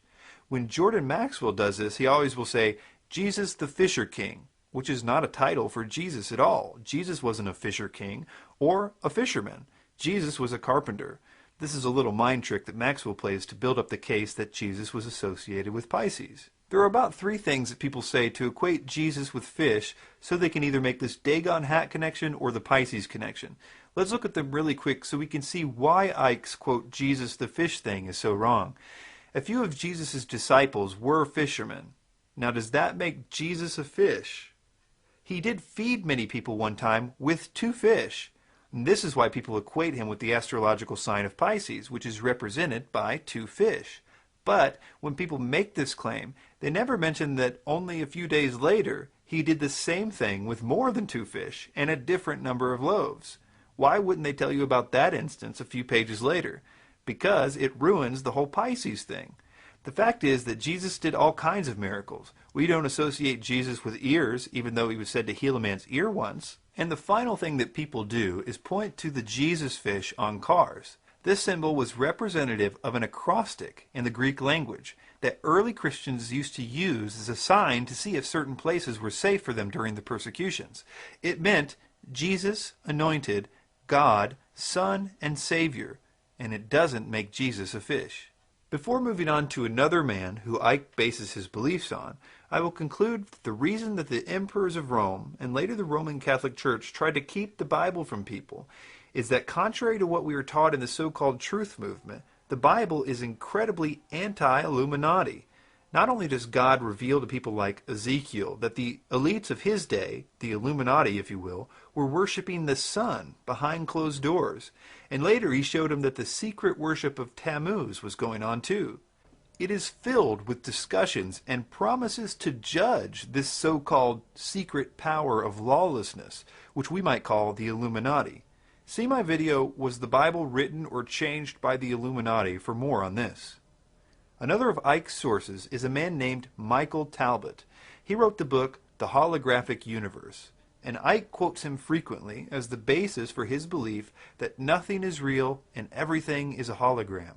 Talbot spends the first few chapters of his book doing an excellent job of describing a well-known theory of Karl Pribram and David Bohm called the holonomic brain theory. In their experiment, they cut out different parts of rats' brains and ran them through mazes and discovered that memories were apparently stored in each sector of the brain, which is similar to a hologram in that each piece of the hologram contains some information about the entire image. Both Bohm and Pribram would later speculate about applying what they found in the brain to the entire universe. but it would remain just a theory. The rest of Talbot's book simply starts naming paranormal phenomenon and declaring that it exists because the universe is a hologram. He rarely if ever cites his evidence, and when he does, he reveals his lack of discernment. Consider his support of Sai Baba.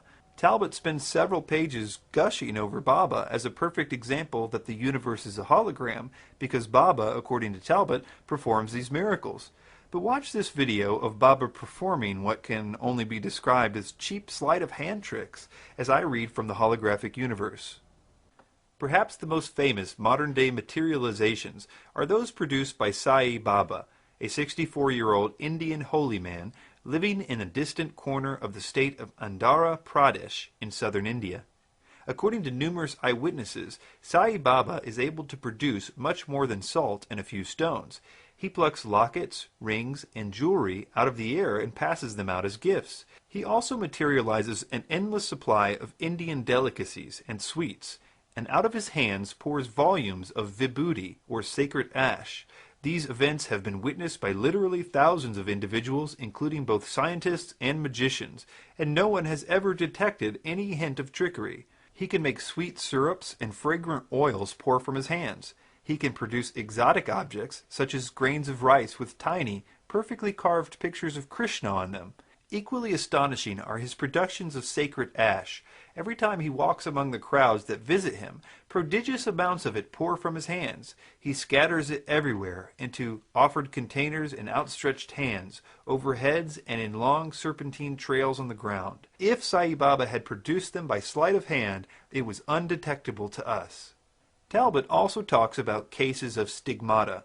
This is when people get wounds in their hands and feet that are supposed to be similar to those of Christ. These cases are dubious at best, especially because the wounds usually happen when no one is looking. But this doesn't stop Talbot from simply declaring them all to be genuine and evidence that the universe is a hologram. Or take some of the cases that Icke is fond of referring to.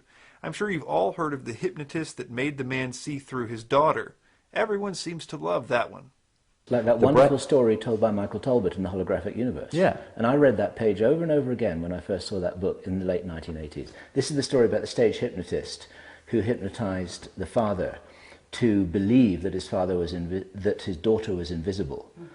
And then he was able to read an inscription on the watch held behind her body, because for him it was no longer there and reality had changed. It was physically different in his mind. Like you write about in your book, about the fellow who's the hypnotist told the man, your daughter is not in the room with us any longer, and he looked right through the daughter to the man's watch. He tells a story in here which is so brilliant. That's why I do tell it quite often, because it's so symbolic of what I'm talking about. He attended a party which his father had, and he had a stage hypnotist along to do party tricks for the guests. There came a point where the hypnotist is dealing with this guy called Tom, and he said to him, he's doing through the tricks, and then he said to him, when I bring you back to a waking state, you're not going to be able to see your daughter in the room.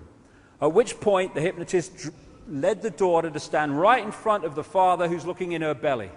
He brings him out of to a waking state, or apparently so, and he says, Tom, can you see your daughter? Tom's looking around. No, I can't see her. She's giggling, he can't hear her.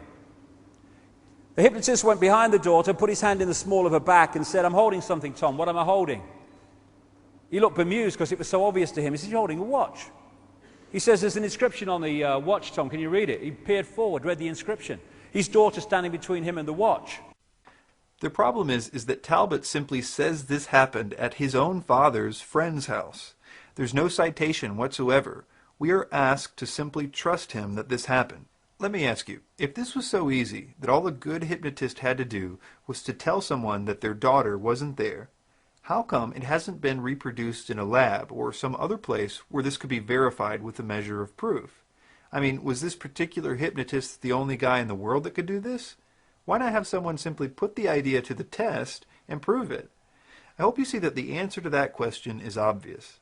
Talbot had preconceived notions himself. He describes how he grew up in a haunted house, and these ghosts would mess with him and his family. He describes involuntary out-of-body experiences and a host of other experiences involving what he calls poltergeists. He was on a mission to validate his experiences, even by his own admission. Here are some reviews of his book that I think sum this up well. I was profoundly disappointed by the book. I was expecting something that took an analytical view of an intriguing theory and explored its implications. Instead, what Talbot provided was a general overview of holography, some broad statements about its implications, and then tons of anecdotes about psychic phenomena that he claims are explained by everything being a hologram. Sadly, that's not science, nor is it compelling writing.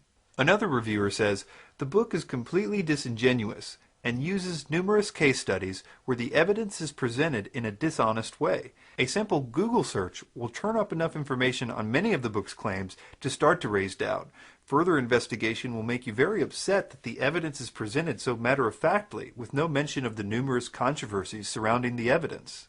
This would be funny if it weren't obvious that Icke has based much of what he believes on this idea of the holographic universe. Now, let's move on to the next chapter, where we will explore in depth David Icke's most influential source. They tell him what to write, what to say, what to wear, what to believe and what not to believe, and he calls them the guys. The beings which we call the guys told us about. You call them the guys? The guys, yeah. But the beings like Taro, Rakowski. And yeah, that's right. It's highly likely that I'm something to do with the whole process because I'm interviewing you. Well, it's difficult because I need to check all this out because you're throwing this at me and I need to sit down and check this out with the guys. But I would said that you were certainly involved in a great chance of being involved at that time. David often says that these beings have always guided him. It was the same beings that originally contacted him that are still guiding him. Well, I've been on a long journey of nearly 20 years now, consciously doing this, and some force has been pushing me in different directions. In Love Changes Everything, he says, those who are helping the planet and humanity through this crucial period in their evolution, they have asked me to put together in this book all that I have learned so far, and that, quote, communicating with such beings on other levels of creation is the most natural thing in the world. When he describes how it is that this communication with the guys takes place, he says, quote, this process is called channeling. The thought forms can be turned into written words. This is known as automatic writing. Your hand writes on the paper, sometimes with incredible speed, but the words and information are not yours and could not possibly be yours because you often know nothing about the subjects taking shape in front of you. It is also possible to hear the thought forms as a soft, gentle voice inside your head. I call this method getting it direct. On a more limited level, it is possible to communicate through dowsing. Perhaps do you actually hear the voices in your head? It depends. Sometimes you hear voices, sometimes it comes in terms of them talking through you, so they talk through your voice box, and it also comes through what's known as automatic writing. You get a sheet of paper, you put a pen in your hand, and they just take over your arm, they write. And they write amazing things which you have no comprehension of. I mean, he also still quotes from them from time to time as evidence that he still considers the information accurate. An example is that he closes most of his lectures with a quote from a being named Magnu from his book Love Changes Everything. And he says that his words are really their words. And wonder where they came from. They will be our words. These beings, as we saw in the first chapter, dictated the belief system of theosophy to him. And although he does not call it that today, it is clear that that's what it is.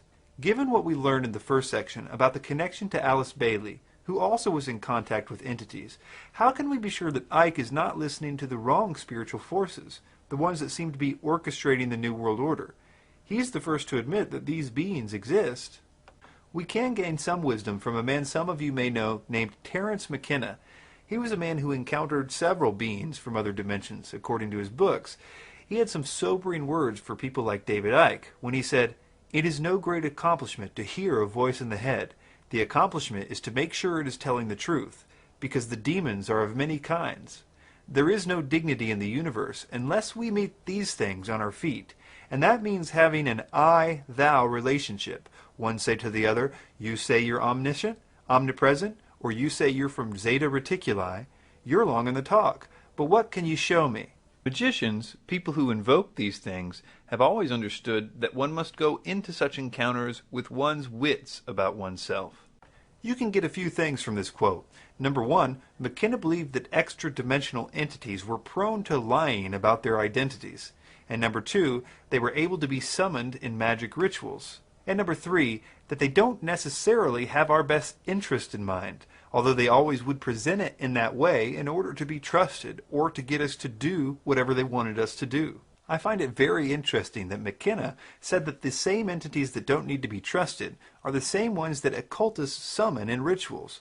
Although McKenna seemed to know that these entities were deceptive, he still sought contact with them, and he even attributed his amazing ability to speak eloquently to possession by one of them. He says, "After the experiment at La Correa, I had apparently evolved into some sort of mouthpiece for the incarnate Logos. I could talk to small groups of people with what appeared to be electrifying effect about peculiarly transcendental matters that you will read about in these pages.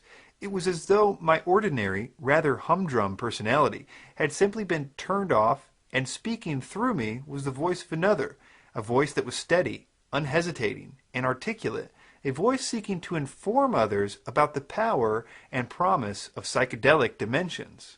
From my study of the 2012 phenomenon, I have seen that these entities are very interested in getting people to go out and spread the idea that a spiritual evolution is coming.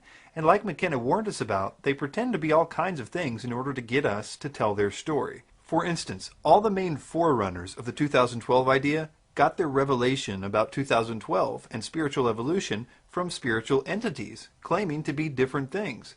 Jose Arguelles got his information from a long-dead Mayan priest. Jose actually now changed his name to reflect that he believes himself to be a reincarnation of that Mayan priest. McKenna got his 2012 information from a being he calls the Logos, Pinchback from a being called Quetzalcoatl, David Wilcock from the Egyptian god Ra, Barbara Hand Clow from the Pleiadians. I might have even been able to believe that these entities were good and were simply giving the same message under different names just to make the message easy for the person to handle, if it weren't for the fact that all the information they gave about astronomy and science was so wrong. For instance, David Icke in his book, And the Truth Shall Set You Free, talks about the, quote, photon belt. Keep in mind while we read this, that this information is 100% channeled information originally. None of it is real science, and we will see how wrong this theory is in a moment. He begins, underpinning these astrological events in this period is the photon belt. Many psychics and esoteric scientists, notice how he didn't say actual scientists or astronomers, are now agreed on the existence of a belt of highly charged energy, centered on the Pleiades star system, an estimated 500 light-years from the Earth. It is from here that much channeled information which feels right to me is purported to come. I believe that the Pleiades, maybe in our future, is a base for the positive extraterrestrial support we are being given at this time, and quite possibly the home of extraterrestrials who have abused the Earth and humanity too. Paul Otto Hesse claimed to have discovered a belt of immensely powerful energy which he termed the photon belt. According to estimates, it takes his solar system 24,000, some say 26,000 years to orbit the Pleiades and the star reckoned to be at the center of the belt, figure 17, known as Alcyon. Again, there is much ancient legend across many cultures about this star. He continues, it would appear that we have reached the point when this solar system is entering the photon belt and its highly charged energy. The influence of the belt on the Earth began in the early 1960s and affected the thinking of many people, but it was as nothing compared to what will happen over the next 35 years. While it takes 2,000 years to pass fully through the belt, the biggest impact is when we first enter, and the vibrations and molecular structure of everything has to cope with the dramatically changing conditions. This will affect the thinking, behavior, and physical bodies of all life forms. He concludes by saying the effect of the photon belt is activating data stored in our consciousness and our physical bodies. He says knowledge is being unlocked from the cells, bones, and our DNA, which will eventually be restored to its 12-stranded potential. Now you can see that if this were true, it would be a great find to support the idea of a coming spiritual evolution that Icke and Alice Bailey and Michael Tsarian and all these spiritual entities are trying to get us to believe. But the problem is that all this science that these entities told us is not true. Even the basic math shows this to be impossible.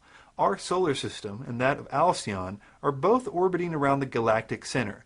It takes us about 226 million years to go around one time, and that's at 486,000 miles per hour.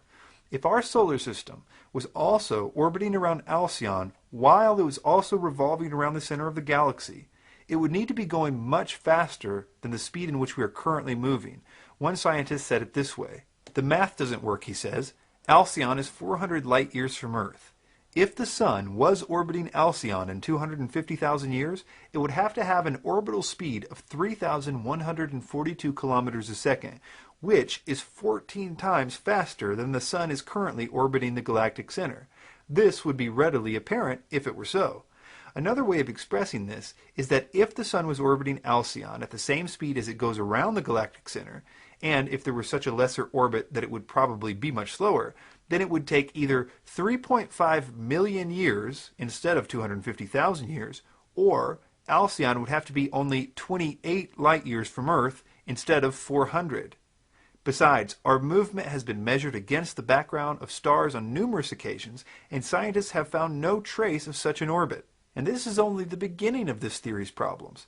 Alcyon and the Pleiades cluster are stars no more than 100 million years old, 1/40th the age of the Earth, much younger than our solar system. Alcyon would not even have been there when our Sun began such an orbit, and that in itself is a pretty persuasive argument against this theory. And the so-called anomaly in the Pleiades cluster is a nebula. It's made up of plasma and gas, not photons. Photons are light, and light doesn't gather in clouds like that. Nebulas are remnants of supernovas, and they diffuse over time, and therefore wouldn't even be expected to be there if we were orbiting it in a cycle of 26,000 years.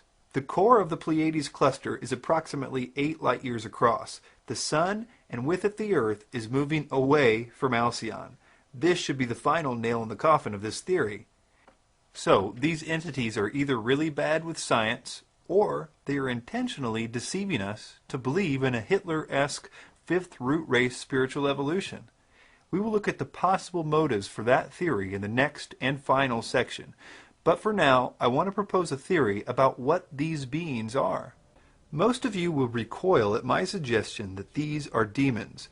But before you do, I think that the science of anthropology will help us to see that every culture has agreed on demons existing and on their basic characteristics. For instance, of them being very evil. For example, the Sumerians could not even agree if their gods were good or evil, but they were unanimous that the demons they dealt with were very evil. Cultures around the world have described possession by these evil entities in their writings, as well as demons being very deceptive and manipulative. The methods for summoning them are consistent. Certain drugs or rituals or tools like runes or chants. It's interesting to note that the methods for making contact are ultimately based on the free will of the practitioner. What I mean by that is that according to basic demonology, demons require an invitation, although they sometimes manipulate the person through deception into giving them that invitation. Take a Ouija board, for example.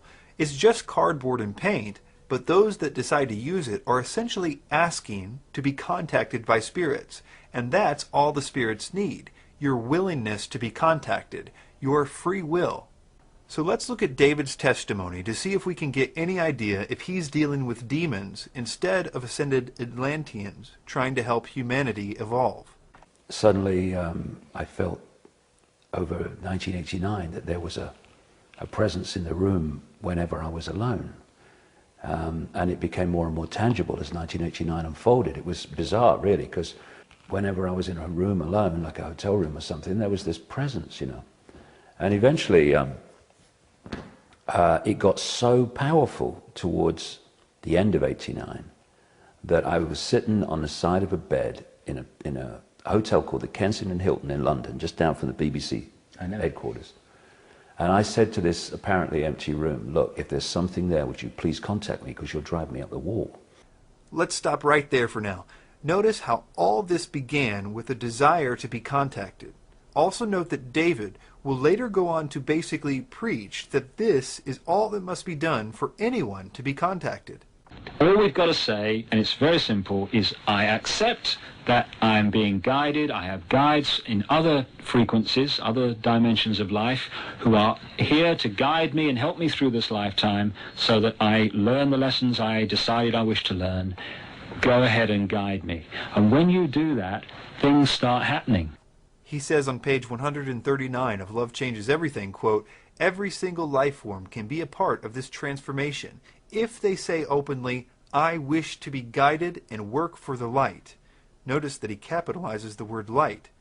On page 156, he quotes the entities which told him, quote, always ask for protection and guidance.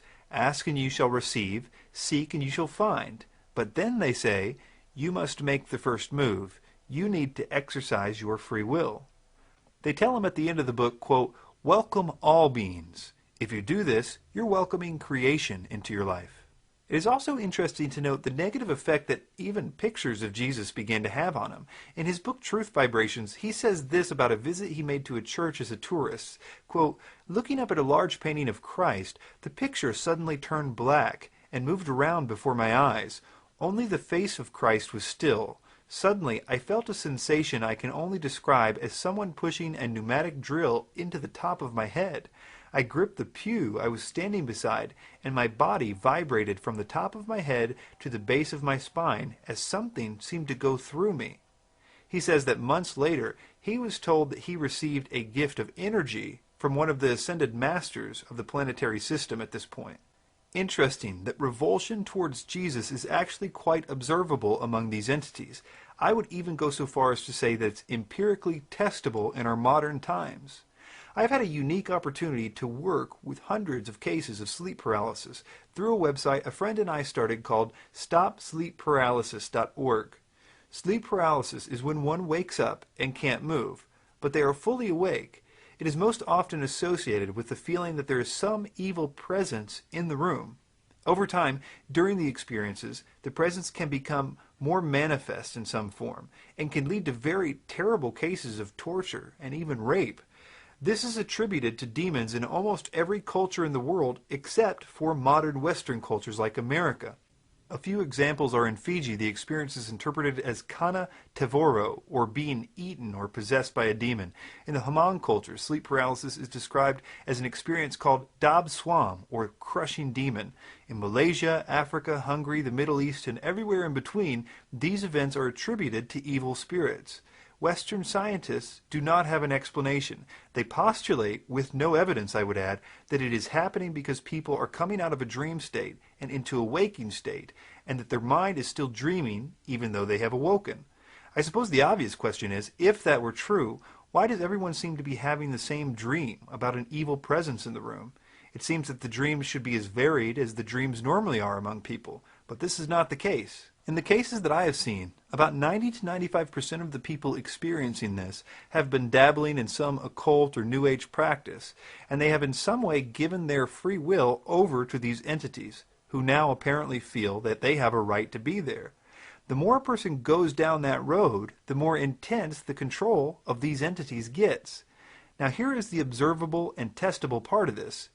If a person genuinely calls upon Jesus for help, the experience will immediately stop. Very often, the entities will scream or be thrown back. One of the interesting aspects to this is it doesn't appear that a person has to be a Christian to do this, or to have previously believed that Jesus was important in some way. In fact, as you can guess, many of the people who are getting this are not Christians at all. But most of them who do see this authority that the name of Jesus has over these beings that they've been dealing with for so long, do begin to research who he is and why his name is so important. Now this doesn't work with other names, interestingly. For instance, calling on Buddha, no matter how sincere the person is, doesn't seem to concern these entities. There would be another time in Icke's life when he would vibrate uncontrollably like he did when looking at that picture of Jesus. This was when he took his infamous trip to Peru. He tells the story this way. I had this overwhelming feeling, again, the urge, the impulse, to go to Peru.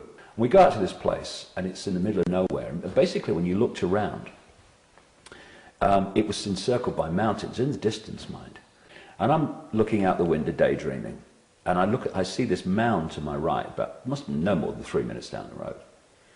And as I look at the mound, all I can hear in my head is, come to me, come to me, come to me, come to me, come to me.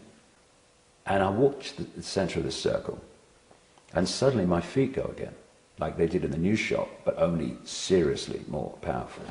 They're like magnets pulling my feet to the ground. And I think, oh crikey, I recognize that, here we go. And then I felt like a drill going in the top of my head and through my body, through my feet into the ground, and then another one coming the other way. And then my arms go out at 45 degrees like that. I never made any decision to do it. And what then started to happen is this energy coming through me, this is February 1991, got more and more powerful. My body started to shake with it.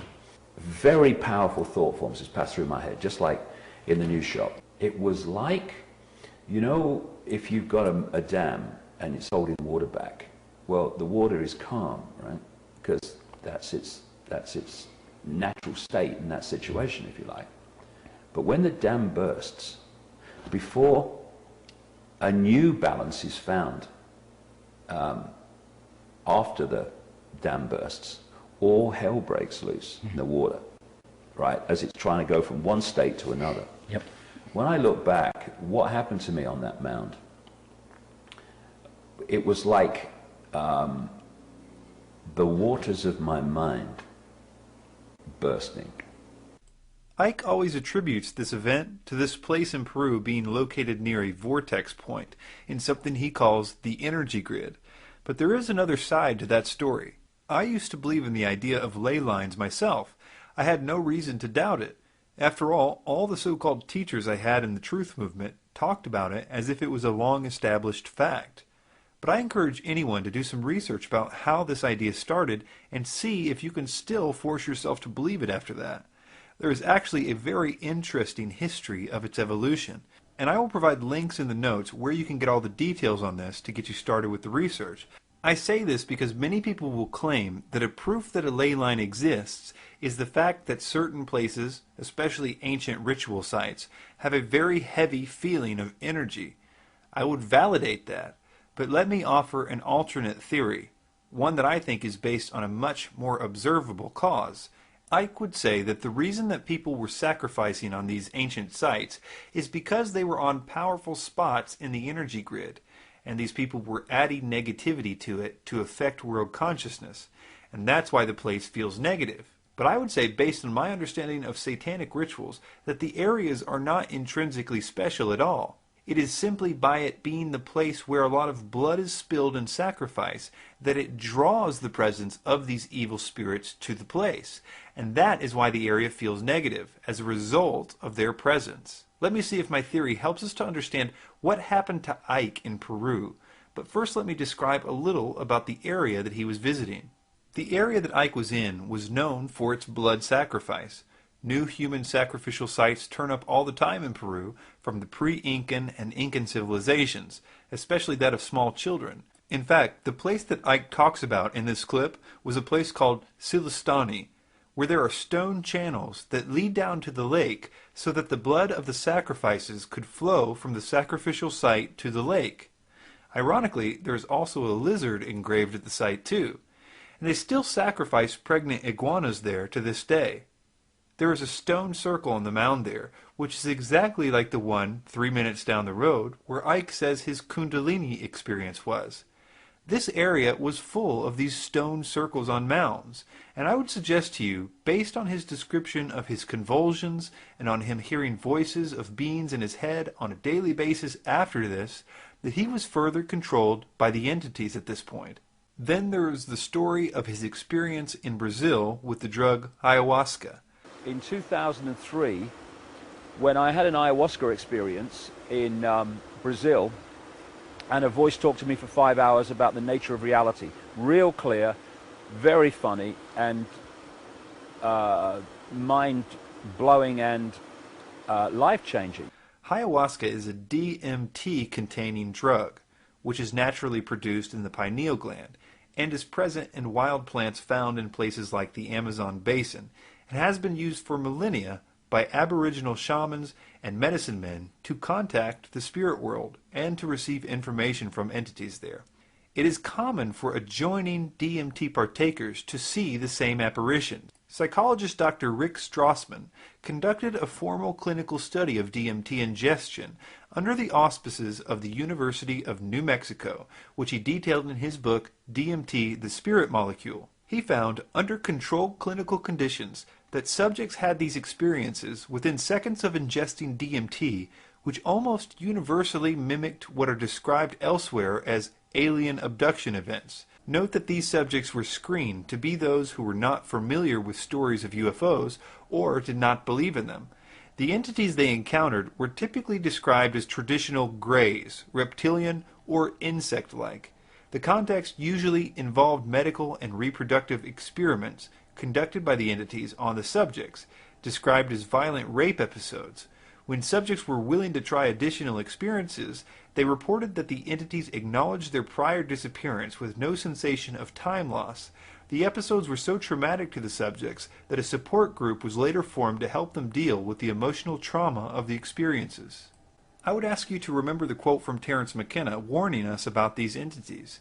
He had more experience with this drug than most people, and as much as he enjoyed talking about it, recall that he always described the so-called elves he came into contact with as, quote, mischievous, which is a more sugar-coated version of the descriptions that I have heard from people who have taken it, who simply call these beings evil. And I'm sure not everybody's experience is bad, but here's the question we should ask about these entities that show up when we take drugs like this.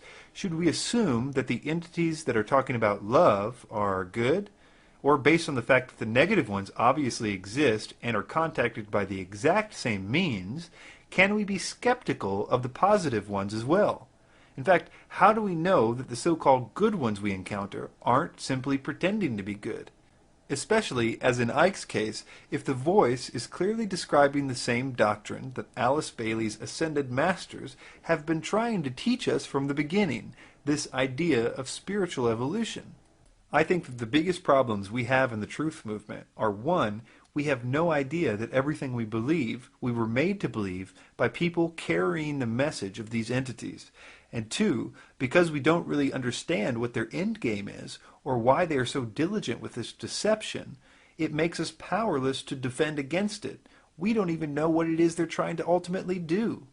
We find ourselves wanting to believe what they want us to believe, and we never have realized that we are being led like sheep to the slaughter to what I like to call the New World Order. Let me introduce you to the real plan of the Illuminati. The one thing that has never changed in Icke's teaching is the idea of the coming evolution of humanity. One of the themes at that time, we're talking 1990, was that there was a consciousness shift coming.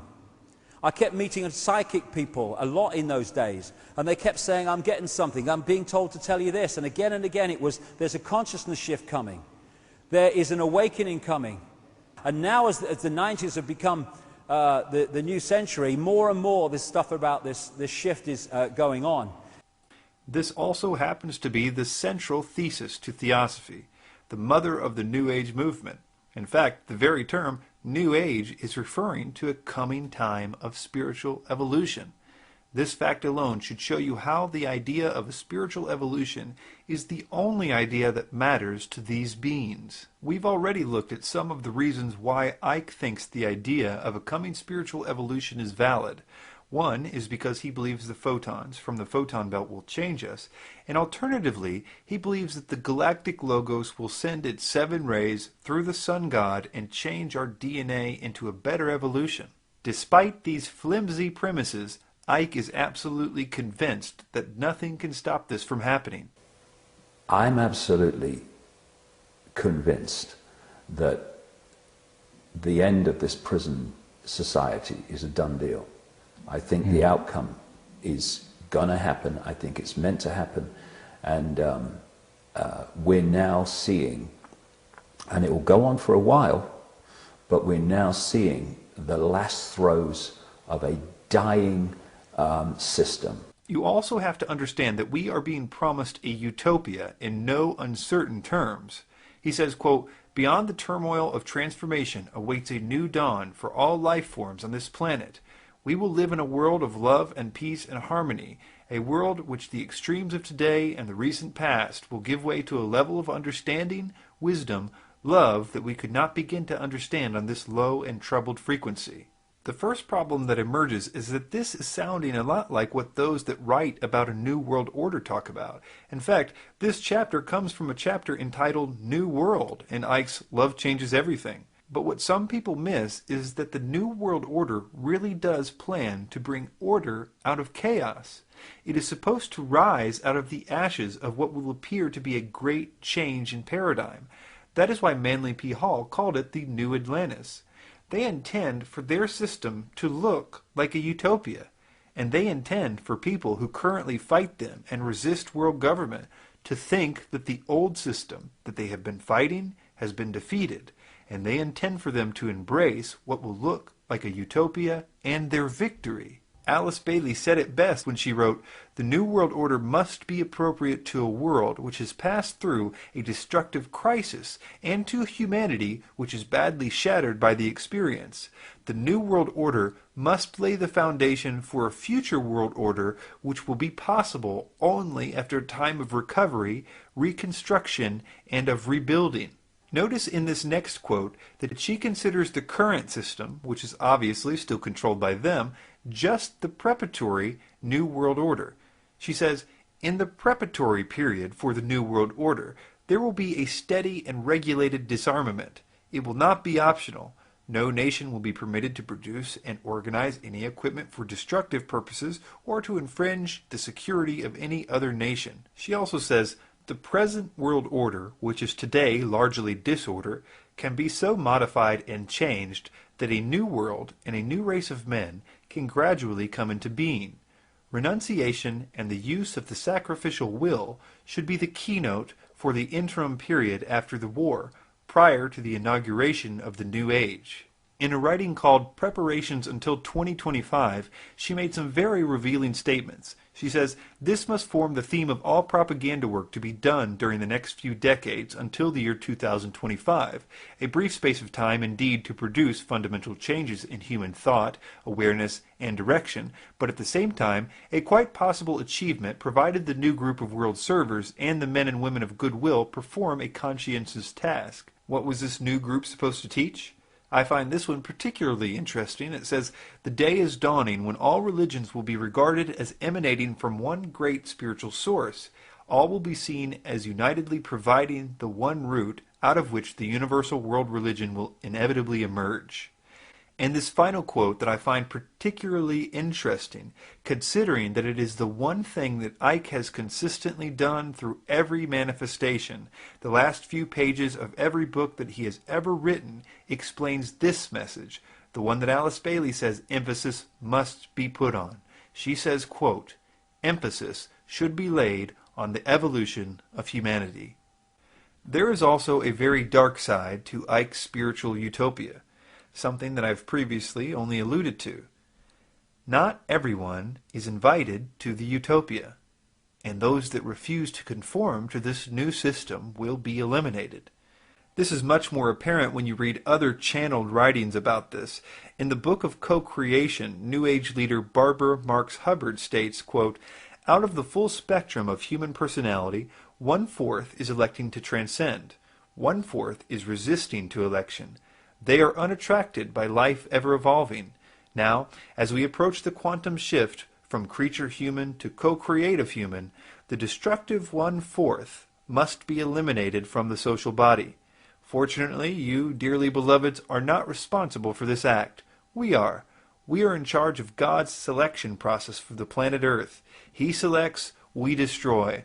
We are the riders of the pale horse death." Alice Bailey explained what the New World Order would do to those who refuse to accept its utopia. She says, "Let us never forget that it is the life, its purpose, and its directed intentional destiny that's of importance, and also that when a form proves inadequate, or too diseased or too crippled for the expression of that purpose, it is, from the point of view of the hierarchy, no disaster when that form has to go. Death is not a disaster to be feared. The work of the destroyer is not really cruel or undesirable. Therefore, there is much destruction permitted by the custodians of the plan, and much evil turned to good." In his chapter New World, Icke says, "I do not seek to hide the severity of this period of fundamental change.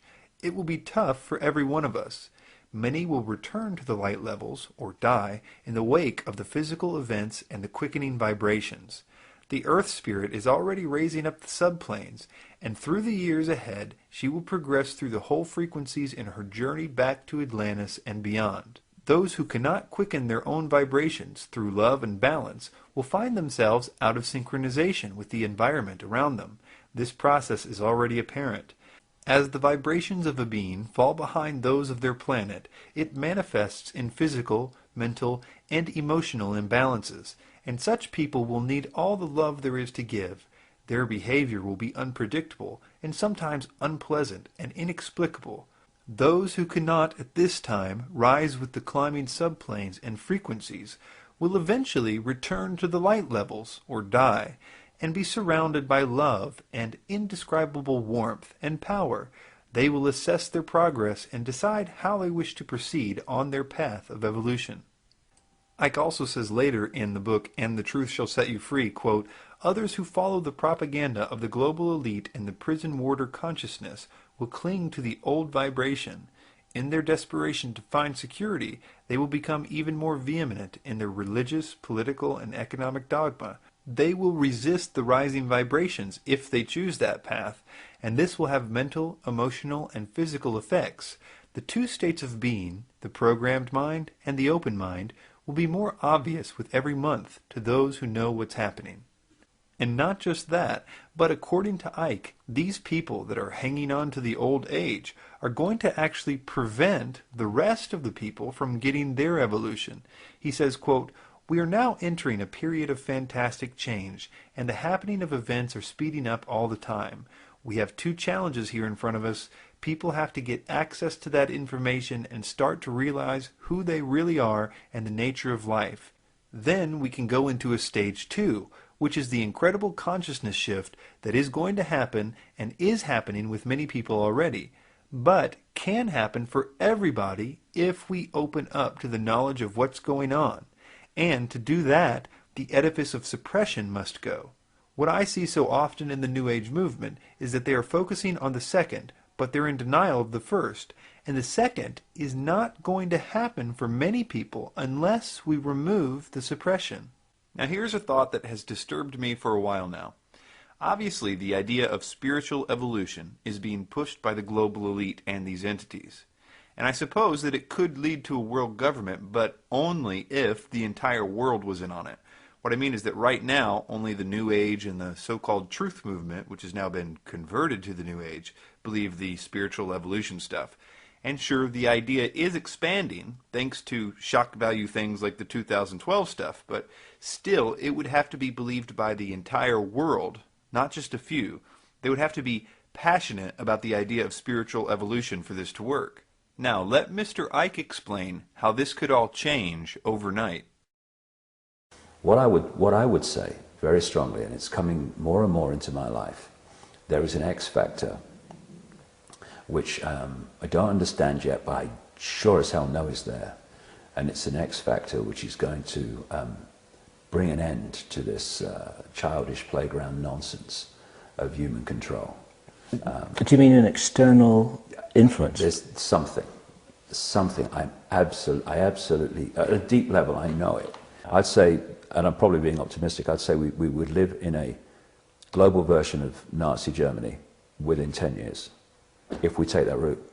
Mm-hmm. If we take that route, we'll, in 10 years' time, be deeply into a transition to a very different world. It's just a choice. But this X factor is going to help us to change the world to one that I would like to live in. Don't know what the X factor is, but I know it's coming. No one's going to do it for us, right? Well, my feeling is that there's an X factor. I don't think myself that humanity can do it alone, because the program is so deep and the pressure to go the other way, to hold on to the hack, is so powerful to people who are in mind alone, that I think what we can do is change enough so that we stop adding to the problem. But I think there's an X factor, I think.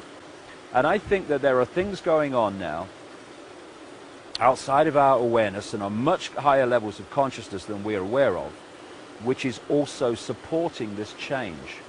Notice what the function of the X factor is. He says that the programming to hold us all into the old ways is too strong. But the X factor, this external thing, will shatter that paradigm and set us free from our old way of thinking, and it will give us a new paradigm. Let me suggest a possible X factor that people like Bill Cooper have suggested, and one that I think, without question, we are being prepared for by the global elite, and have been for at least 70 years. That is, an extraterrestrial presence being discovered. Now, I realize that Cooper presented documents that reveal a plan of the New World Order to use an alien threat to cause patriotism needed for world government. After all, people would no longer view themselves as separate countries, but instead a world family. Now, this would also create the need for a world bureaucracy to deal with the threat.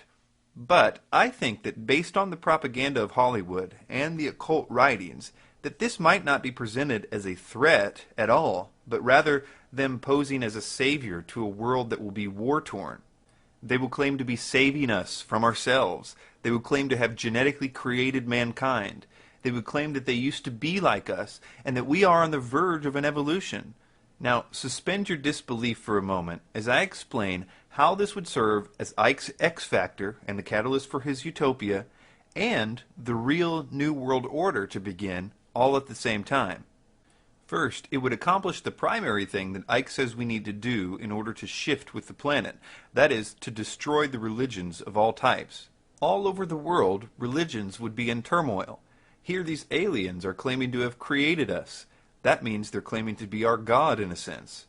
Overnight, the programming that Icke says is too powerful, the religious programming that is holding us back from the shift, would be shattered. All the religions would be forced to reconsider their ideas. Secondly, it would finally get the idea of a possible spiritual evolution to the entire world. Everyone across the world, from the smallest village to the largest city, would have a really good reason to believe that they too could be evolved. They could become like the aliens. They could become actual gods. Overnight, the X Factor could turn the entire world into little David Ickes, believing their evolution was just around the corner. And of course, people would believe that the world government utopia was possible then.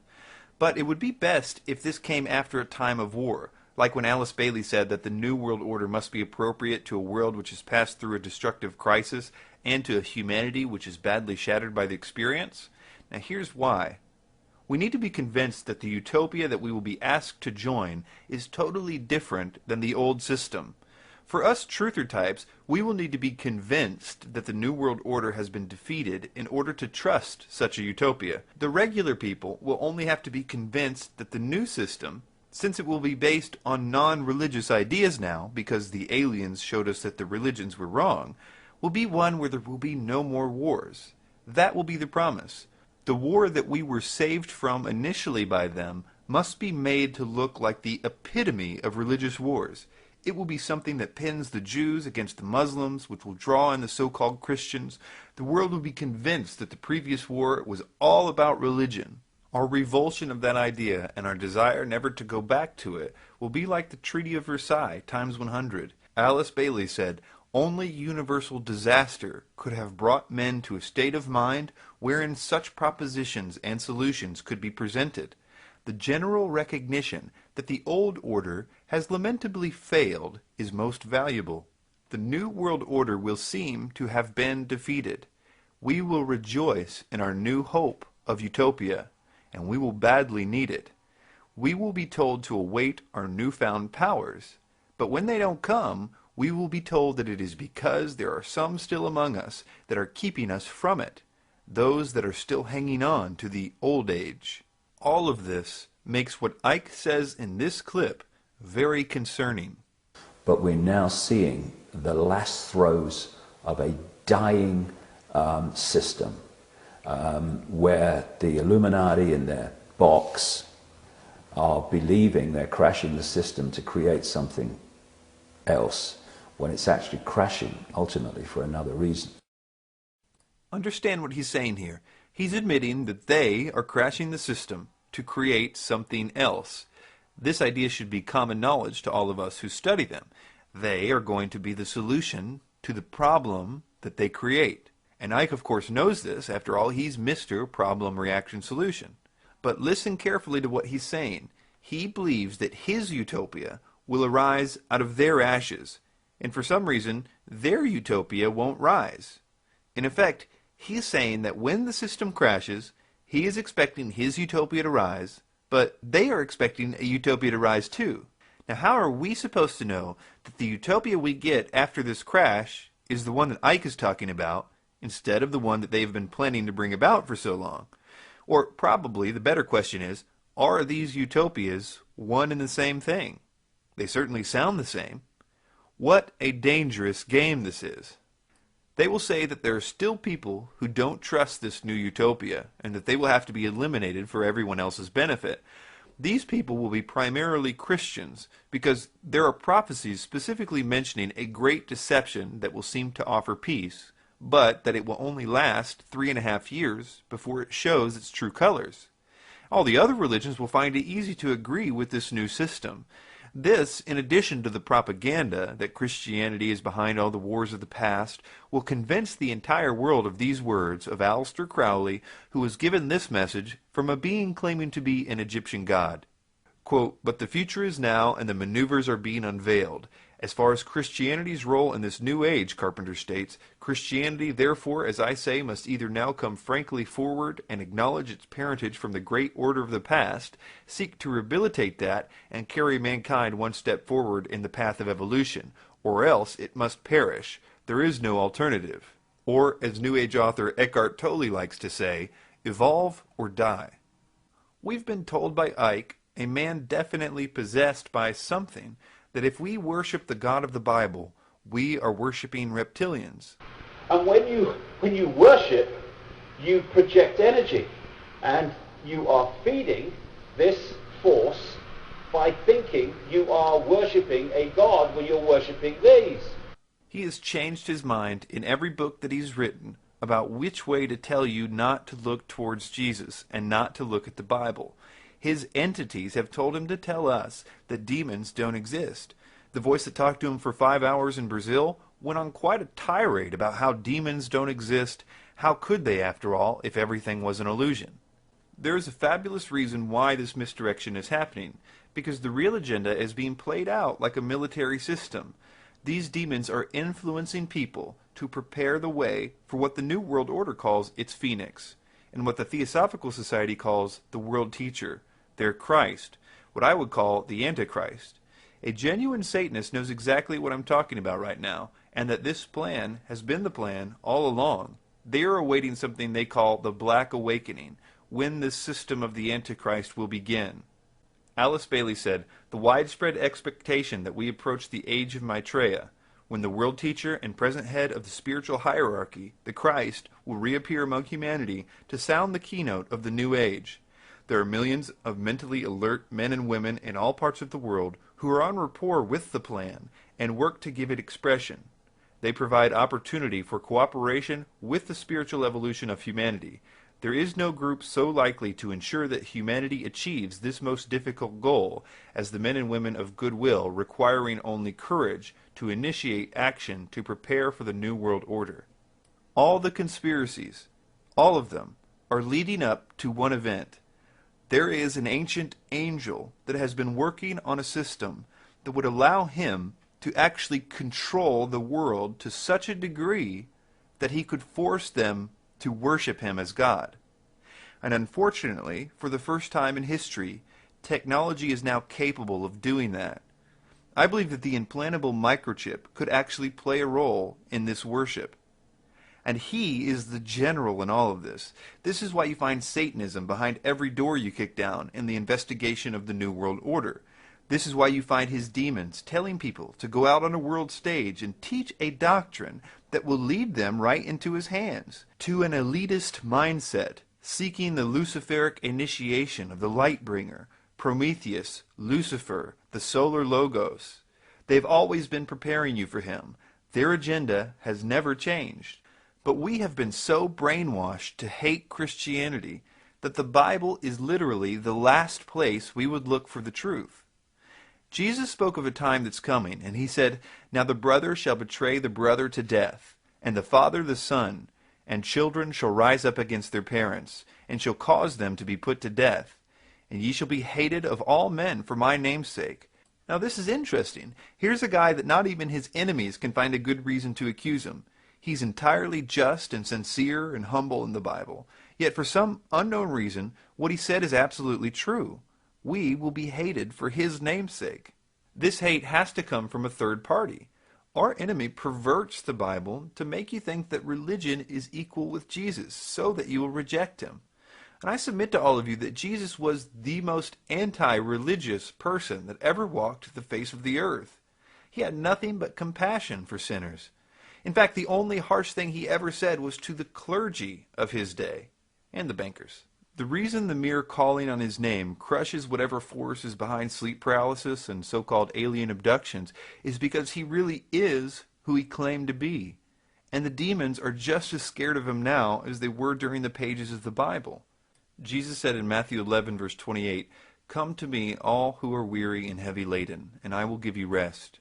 Take my yoke upon you and learn from me, for I am gentle and humble in heart, and you will find rest for your souls. For my yoke is easy and my burden is light." Christianity is not a belief system.